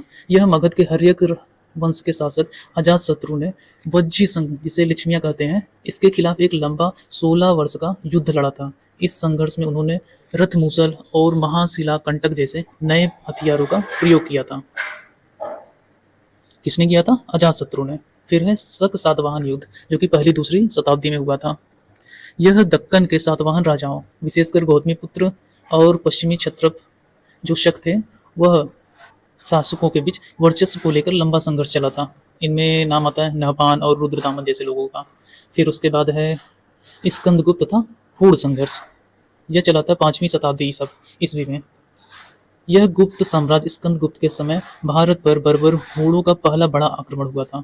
स्कंदगुप्त ने हूणों को बुरी तरीके से पराजित कर दिया था और साम्राज्य की अपनी रक्षा की थी। इसका उल्लेख उनके भीतरी स्तंभ लेख में मिलता है। कहाँ पे मिलता है? उनका जो भीतरी स्तंभ लेख है वहाँ पर मिलता है। फिर लास्ट है यशोधर्मन तथा मिहिर कुल संघर्ष, ये सेकंड वाला। यह मालवा के औलिकार वंश के प्रतापी राजा यशोधर्मन ने क्रूर कूढ़ शासक महीर कुल को एक भीषण युद्ध में पराजित किया था। इस विजय का विवरण यशोधर्मन के मंस मंदसौर अभिलेख में मिला है। कौन से अभिलेख में? मंदसौर अभिलेख में। बड़ा अजीब अजीब नाम है। तो यहाँ हमारा जो बी वाला ऑप्शन है ये क्रोनोलॉजी में एकदम है। ये देखिए यूपीपीएससी स्टेट एग्रीकल्चर सर्विस 2023 वाले एग्जाम में पूछा गया था, मतलब कि यूपीपीएससी के ही पीवाईक्यू से ये क्वेश्चन उठाया गया है। ये इसका डिस्क्रिप्शन है। यहाँ पर एक तरफ युद्ध का नाम दिया हुआ है और दूसरी तरफ उसका कालखंड है, तीसरी तरफ उसका ऐतिहासिक और उसका परिणाम है, मतलब कुछ इंपॉर्टेंट फैक्ट है उससे रिलेटेड। पहला है अजातशत्रु लिच्छवी संघर्ष, जो क्वेश्चन में दिया था। ये देखिए लगभग 5वीं ईसा पूर्व के समय की बात है। युद्ध के समकालीन मगध साम्राज्य अजातशत्रु ने कूटनीति और नए सैन्य क्षेत्रों से वज्जी संघ का मगध साम्राज्य में मिलाया था। फिर है शक सातवाहन युद्ध, ये पहली दूसरी शताब्दी में हुआ था। गौतमी पुत्र सातकर्णी ने शक शासक नहपान को हराकर शकों के विनाशक की उपाधि ली। किसकी उपाधि ली? शकों के विनाशक की उपाधि ली थी, जिसे जोगालथम्बी के सिक्कों से प्रमाणित किया जाता है। कौन से सिक्कों से? जोगालथम्बी। फिर है स्कंदगुप्त हूण संघर्ष, यह चला था 455 ईस्वी के आसपास में। यह गुप्त साम्राज्य के अंतिम महान शासन स्कंदगुप्त ने हूणों के शुरुआती आक्रमण को कुचला, जिससे गुप्त साम्राज्य कुछ दशकों के लिए सुरक्षित रहा। फिर लास्ट में था यशोधर्मन मिहिर कुल संघर्ष, इसका टाइम पीरियड लगभग 528 ईस्वी है। यह मदसौर के राजा यशोधर्मन ने गुप्त शासक नरसिंहगुप्त बालादित्य के सहयोग से हूणों की रीढ़ तोड़ दी थी और मिहिर कुल को आत्मसमर्पण के लिए मजबूर कर दिया था। तो ये था कुछ इंपॉर्टेंट फैक्ट और टाइम के साथ। बढ़ते हैं अगले क्वेश्चन की तरफ। इसमें कहा है कि निम्नलिखित घटनाओं पर विचार कीजिए तथा उनको काल क्रमानुसार व्यवस्थित कीजिए। पहला है गुप्त संवत का प्रारंभ, दूसरा अशोक का कलिंग पर आक्रमण, तीसरा शक संवत का प्रारंभ, चौथा सिकंदर का भारत पर आक्रमण। देखिए जो गुप्त संवत है यह लगभग 319 ईस्वी से चलाया गया था, ध्यान रहे 319 ईस्वी है। और फिर अशोक का कलिंग पर आक्रमण जो था यह 261 ईसा पूर्व था, ईसा पूर्व 261। और जो शक संवत का प्रारंभ था इसका टाइम जो था यह 78 ईस्वी था। कितना था? 78 ईस्वी। और सिकंदर का भारत पर आक्रमण ये तो काफ़ी फेमस है, ये 326 ईसा पूर्व में हुआ था। कब हुआ था? 326 ईसा पूर्व में। तो ईसा पूर्व 326 ये सबसे पहले वाला टाइम पीरियड दिख रहा है, उसके बाद 261 ईसा पूर्व दिख रहा है, फिर उसके बाद 78 ईस्वी, फिर उसके बाद 319 ईस्वी दिख रहा है। मतलब कि सबसे पहले सिकंदर का भारत पर आक्रमण 4 ऑप्शन हमारा बी में दिया हुआ है और ए में दिया हुआ है। उसके बाद फिर अशोक का कलिंग पर आक्रमण 2 कहाँ पर दिया हुआ है? ये भी दिया हुआ है बी में, ए में भी दिया हुआ है। उसके बाद है शक संवत का प्रारंभ 78 ईसा पूर्व। थर्ड नंबर जो है कि हमारा ऑप्शन 1 में दिया हुआ है। तो हमारा पहला वाला ऑप्शन सही हो जा रहा है, बाकी के यहाँ से बी वाला ऑप्शन यहाँ से गलत हो जा रहा है, बाकी के ऑप्शन भी गलत है यहाँ पे। और लास्ट में है गुप्त संवत का प्रारंभ, तो इस हिसाब से हमारा ऑप्शन नंबर ए सही हो जा रहा है। यह क्वेश्चन भी देखिए यूपीपीएससी असिस्टेंट टाउन प्लानर के 2023 वाले एग्जाम में पूछा गया है, तो इसके फैक्ट को याद रखे रहिएगा। इसमें जो सबसे पहले सिकंदर का भारत पर आक्रमण हुआ था यह 326 ईसा पूर्व में हुआ था। इसके बारे में थोड़ा सा जान लीजिए। मकदूनिया जो कि ग्रीस में पड़ता है, यह इसका राजा था। ग्रीस के राजा सिकंदर ने झेलम के युद्ध, जिसको हेडास्पियस वार भी बोलते हैं, इसमें राजा पोरस को पराजित कर दिया था। भारत के उत्तर पश्चिम हिस्से पर यह एक बहुत बड़ा आक्रमण था भारत पर। और फिर सेकंड में क्या था? अशोक का कलिंग पर आक्रमण जो कि 261 ईसा पूर्व में है। मौर्य सम्राट अशोक ने अपनी राज्याभिषेक के 8वें वर्ष में कलिंग जो कि उड़ीसा में पड़ता है, तो कलिंग कहाँ पे पड़ता है? उड़ीसा में। इस पर भीषण आक्रमण किया था।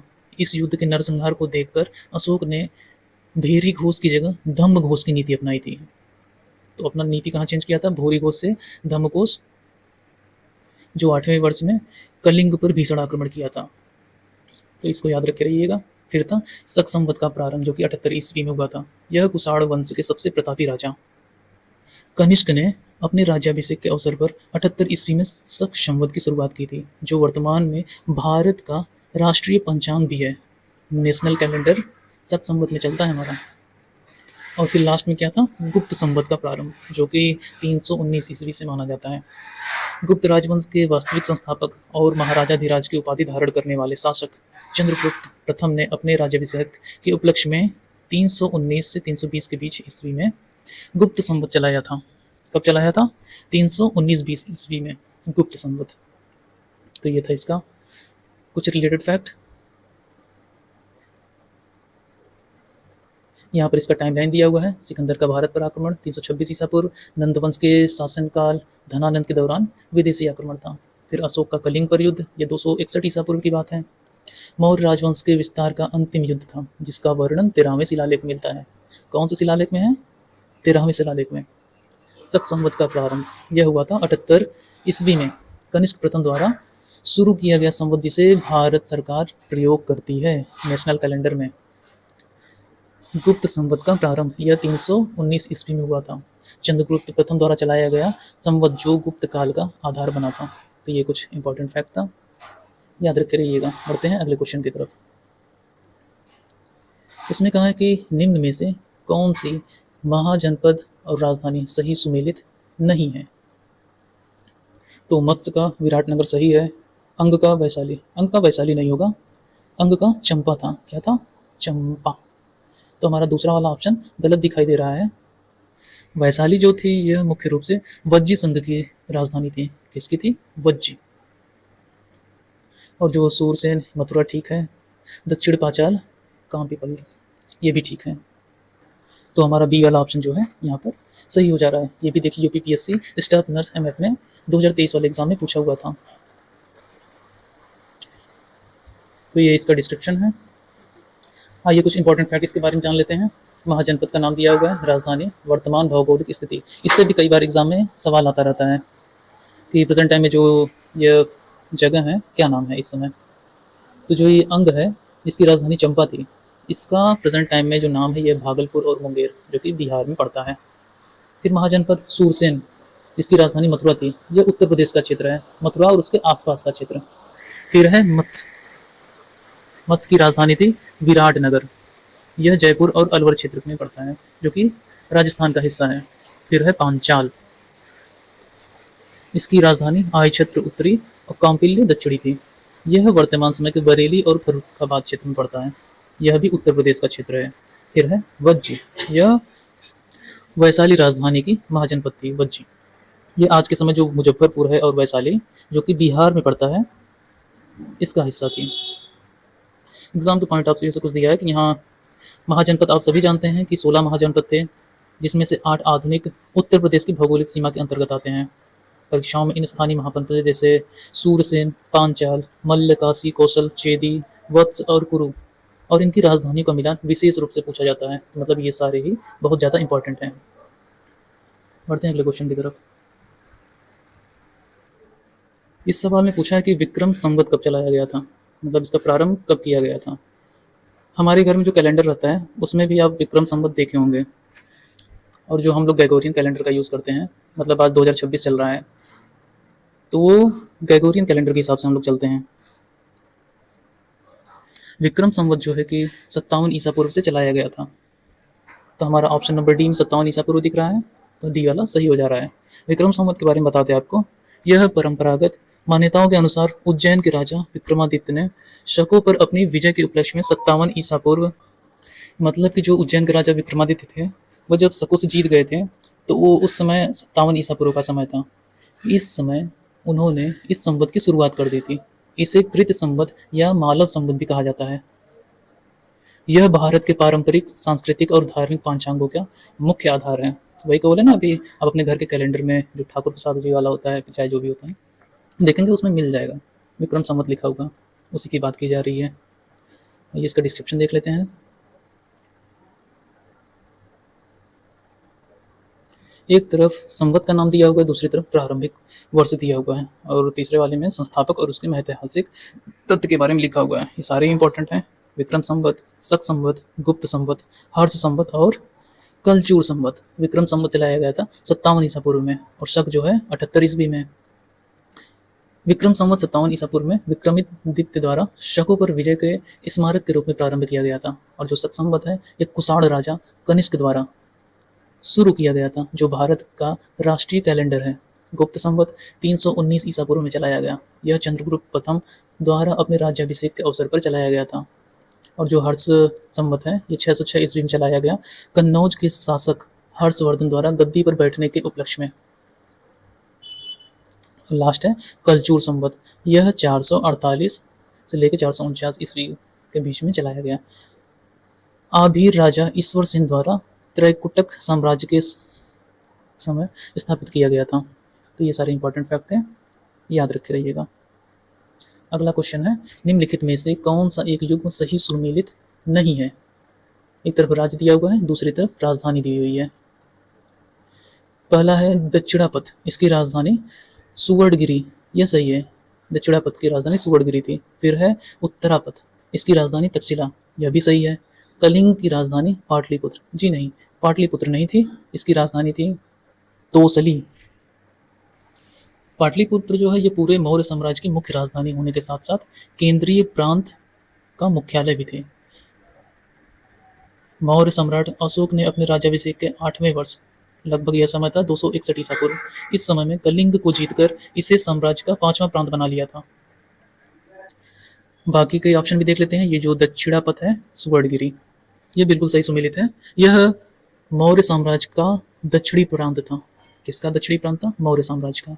और यह जो आधुनिक कर्नाटक है और आंध्र प्रदेश, यह आंध्र प्रदेश के सोने के खदानों वाले क्षेत्र से जुड़ा था। कौन सा? सुवर्णगिरी। नाम में ही लग रहा है कि यहाँ पर सोना होगा। सुवर्णगिरी मतलब स्वर्ण है यहाँ पे। और फिर है उत्तरापथ, उत्तरापथ की राजधानी तक्षशिला थी। यह उत्तर पश्चिमी सीमा पर स्थित इस प्रांत की राजधानी तक्षशिला थी, जो व्यापार और शिक्षा का एक बहुत बड़ा केंद्र थी। लास्ट है अवंती राष्ट्र, जिसकी राजधानी थी उज्जैनी। यह पश्चिम मालवा क्षेत्र में स्थित इस प्रांत की राजधानी उज्जैनी थी, जहां प्रायः शाही परिवार के राजकुमारों जैसे अशोक, इनको कुमार या आर्यपुत्र के रूप में नियुक्त किया जाता था अवंती राष्ट्र में। तो यह था थोड़ा डिस्क्रिप्शन आप पढ़ सकते हैं। मौर्य साम्राज्य के प्रमुख प्रांत और उनकी राजधानियों के बारे में यहाँ पर लिखा हुआ है। प्रांत का नाम, राजधानी, भौगोलिक मुख्य बिंदु। उत्तरापथ, यह जो राज्य है इसकी राजधानी थी तक्षशिला। यह उत्तर पश्चिम भारत और पाकिस्तान, मतलब कि जो पाकिस्तान का रावलपिंडी क्षेत्र है वहाँ स्थित है इस समय। फिर है अवंती राष्ट्र, यह जो है उज्जैनी में स्थित है। यह पश्चिमी भारत, मध्य प्रदेश के मालवा क्षेत्र में स्थित है।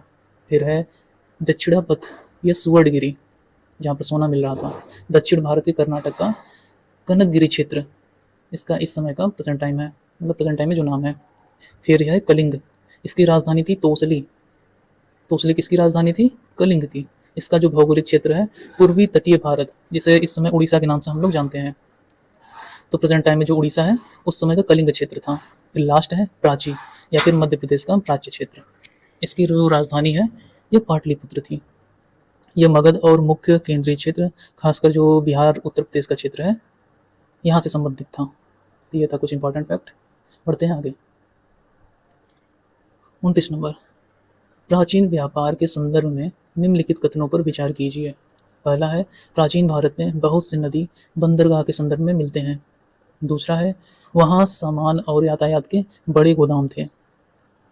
तो ये दोनों ही स्टेटमेंट बिल्कुल सही दिए हुए हैं। जो कि तीसरा ऑप्शन हमें दिखाई दे रहा है, पहला और दूसरा बिल्कुल सही है। और पूछा है कौन सा कथन सही है, तो हमारा तीसरा वाला ऑप्शन सही हो जा रहा है, जिसमें बताया गया है दोनों ही ऑप्शन सही है। पहले आजकल का विश्लेषण थोड़ा सा कर लेते हैं। यह प्राचीन भारत में केवल समुद्र तटीय बंदरगाह ही नहीं, बल्कि गंगा, ब्रह्मपुत्र, सिंधु, गोदावरी और नर्मदा जैसी बड़ी नदियों के किनारों पर कई महत्वपूर्ण नदी बंदरगाह विकसित थे, जिसे आज के समय में पत्तन बोलते हैं, रिवर पोर्ट। उदाहरण के लिए गंगा नदी के तट पर स्थित चंपा, जो अंग की राजधानी थी, और पाटलिपुत्र आंतरिक व्यापार के बहुत बड़े अंतर्देशीय जलमार्ग केंद्र थे, जहां से नावें और बड़े बेड़े चलते थे।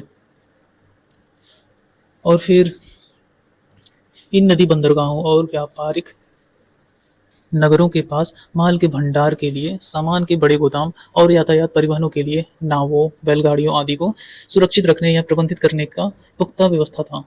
ऐतिहासिक साक्ष्य और साहित्य, जैसे कि महावंश और जातक कथाओं से पता चलता है कि यहाँ व्यापारी अपने उत्पादों को इकट्ठा करते थे और फिर उन्हें देश के अन्य हिस्सों या तटीय बंदरगाहों जैसे कि ताम्रलिप्ति की ओर भेज देते थे। तो इस हिसाब से यहाँ पर सामान और यातायात के बड़े गोदाम थे। यह वाला स्टेटमेंट भी सही हो जा रहा है। ये इसका डिस्क्रिप्शन है। इसके बारे में थोड़ा सा फैक्ट दिया हुआ है। प्राचीन भारत के प्रमुख व्यापारिक एवं जलमार्गी केंद्र, एक तरफ केंद्र का नाम दिया हुआ है, दूसरी तरफ नदी तटीय स्थिति और उससे रिलेटेड कुछ फैक्ट दिए हुए हैं। पहला केंद्र का नाम है ताम्रलिप्ति। ये जो है गंगा नदी के डेल्टा पर स्थित थी, जो कि आज के जो बंगाल क्षेत्र है यहाँ का स्थान है। इसका ऐतिहासिक महत्व देख लेते हैं। पूर्वी तट का सबसे बड़ा बंदरगाह था। यहाँ से ताम्रपर्णी, मतलब जो आज का श्रीलंका है, उस समय उसको बोलते थे ताम्रपर्णी। तो कभी पूछा जाए श्रीलंका का पुराना नाम, तो ताम्रपर्णी अगर ऑप्शन में हो तो आप दे सकते हैं। दक्षिण पूर्वी एशिया के लिए नदी व समुद्री दोनों मार्ग जोड़ते थे। यहाँ से नदी भी जुड़ता है और समुद्र भी जुड़ता है। फिर है अगला केंद्र भृगु कच्छ बचौड़। यह जो है नर्मदा नदी का मुहाना है, जो कि गुजरात में पड़ता है। पश्चिमी भारत का सबसे प्रमुख व्यापारी केंद्र और बंदरगाह था, जो आंतरिक नदी मार्गों से जुड़ा हुआ था। फिर है चंपा, गंगा नदी के तट पर स्थित था। यह बिहार में है। यह प्राचीन साहित्यों के अनुसार यह एक समृद्ध नदी पत्तन थी, जहाँ से व्यापारी लोग नावों द्वारा सुवर्णभूमि, जो दक्षिण पूर्व एशिया का क्षेत्र है, इसके लिए व्यापार यात्राएं करते थे। फिर लास्ट है पाटलिपुत्र और वाराणसी। ये गंगा नदी तंत्र में स्थित है, मतलब ये जो गंगा नदी का तट है वहाँ की बात कर रहे हैं। यह उत्तर भारत के मुख्य आंतरिक जलमार्ग और व्यापारिक मार्ग को मिलाने वाले बिंदु थे, जहाँ माल के बड़े बड़े डिपो मौजूद थे। डिपो मतलब जहाँ पर गोदाम लाए जाते हैं। तो यह था इसका डिस्क्रिप्शन। बढ़ते हैं अगले सवाल की ओर। अगला सवाल कह रहा है कि निम्नलिखित विदेशी यात्रियों पर विचार कीजिए तथा उन्हें आरोही कालानुक्रमानुसार व्यवस्थित कीजिए। क्रोनोलॉजी में हमें सेट करना है। पहला है इत्सिंग, फिर है अलबरूनी, फिर वेनसांग, फिर है फायान। तो ये जो इत्सिंग है ये लगभग 671 ईस्वी में आया था, 671 में। और जो अलबरूनी है यह 1017 में आया था, 1017 ईस्वी में। और वेनसांग जो है 629 ईस्वी में, 629 ईस्वी। और फायान है लास्ट में, यह 399 ईस्वी में आया था। तो इस हिसाब से सबसे पहले आया फायान, फिर वेनसांग, फिर इत्सिंग, फिर अलबरूनी। मतलब 4 3 1 2, 4 3 1 2 हमें कौन सा ऑप्शन में दिख रहा है? ये हमें चौथे वाले ऑप्शन में दिख रहा है। डी वाला ऑप्शन हमारा सही हो जा रहा है। ये क्वेश्चन भी देखिए एकदम लेटेस्ट है, 2024 वाले एग्जाम में पूछा है। यूपीपीएससी जो 2024 का प्री हुआ था उसका ये PYQ है। तो सबसे पहले फायान आया था, इसके बारे में जान लेते हैं। यह गुप्त सम्राट चंद्रगुप्त द्वितीय विक्रमादित्य के शासनकाल में भारत आने वाला पहला प्रसिद्ध चीनी बौद्ध भिक्षु था। इसने अपनी पुस्तक फो क्यों की, इनकी पुस्तक का नाम है फायान की, इसमें तत्कालीन भारत का वर्णन किया गया है। तो पुस्तक का नाम क्या है? फो क्यों किंग, फायान द्वारा लिखा गया है। फिर उसके बाद आए थे वेनसांग। वेनसांग 629 ईस्वी में आए थे। यह पुष्यभूति वंश के राजा हर्षवर्धन के समय भारत आए थे। हर्षवर्धन के समय यह आए थे। इसे यात्रियों का राजकुमार भी कहा जाता है। इसने नालंदा विश्वविद्यालय में शिक्षा ग्रहण की और इसकी यात्रा का विवरण सीयूकी नामक लेख में मिलता है। तो ये सीयूकी नाम जो है बहुत ही प्रसिद्ध है, इसको याद रखिएगा। फिर आते हैं इत्सिंग। ये आए थे 671 ईसापूर्व में। इत्सिंग कब आए थे? 671 में। यह वेनसांग के बाद भारत आने वाले एक अन्य चीनी बौद्ध यात्री थे। इसने समुद्र मार्ग से भारत आकर नालंदा और विक्रमशिला विश्वविद्यालयों में लंबे समय तक रहकर बौद्ध ग्रंथों की प्रतियां एकत्रित की थी। और फिर आते हैं अलबरूनी, जो कि सबसे लास्ट में है ऑप्शन में। ये आए थे 1017 ईस्वी में, लगभग 13 साल तक रहे थे, 1030 ईस्वी तक। यह मध्य एशिया ख्वारिज़म एक क्षेत्र पड़ता है। वहाँ का एक महान अरबी फारसी विद्वान था, जो महमूद गजनवी के भारत आक्रमणों के समय उसके साथ भारत आया था। इसने भारत की संस्कृति और विज्ञान पर किताब अल हिंद, इसको तहकीक हिंदी कहते हैं, इस किताब को लिखा था। ये इसका डिस्क्रिप्शन है। थोड़ा सा और देख लेते हैं इसके बारे में। प्रमुख विदेशी यात्री और उनकी समय रेखाएं, टाइम लाइन दी हुई है। एक तरफ विदेशी यात्री का नाम है और फिर उनका आगमन काल और ऐतिहासिक तथ्य हैं कुछ। फायान 5वीं शताब्दी, चंद्रगुप्त द्वितीय विक्रमादित्य के समय आए थे, प्रथम चीनी बौद्ध भिक्षु थे। फिर है वेनसांग, ये 7वीं शताब्दी में आए थे, राजा हर्षवर्धन के शासनकाल में। इसे यात्रियों का राजकुमार भी कहते हैं। ये जिसकी चर्चा अभी हमने की थी। फिर इत सिंह थे, ये 7वीं शताब्दी के अंत में आए थे। नालंदा और विक्रमशिला में रहने वाले दूसरे प्रसिद्ध चीनी बौद्ध यात्री थे। फिर हैं अल बरूनी, ये 11वीं शताब्दी में आए थे मोहम्मद गजनवी के साथ, और प्रसिद्ध अरबी विद्वान और लेखक भी थे ये। तो ये इंपॉर्टेंट फैक्ट है। पढ़ते हैं अगले क्वेश्चन की तरफ। अगला है, पिछवाई चित्रकला किस देवता से संबंधित है? पिछवाई चित्रकला, देखिए ये भी यूपीपीएससी आरओ प्री 2023 में पूछा गया था, जो कि एग्जाम बाद में कैंसिल हो गया था। पिछवाई चित्रकला, तो यह कला जो है ये श्रीनाथ जी से संबंधित है, जिन श्रीनाथ जी कृष्ण से।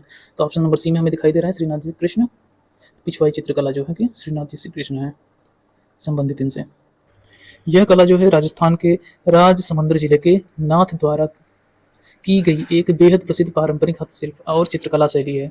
इसमें मुख्य रूप से कपड़े के पर्दे पर भगवान श्री कृष्ण के बाल रूपों और उनकी लीलाओं जैसे कि रासलीला, गोवर्धन पूजा आदि का सजीव चित्रण किया जाता है।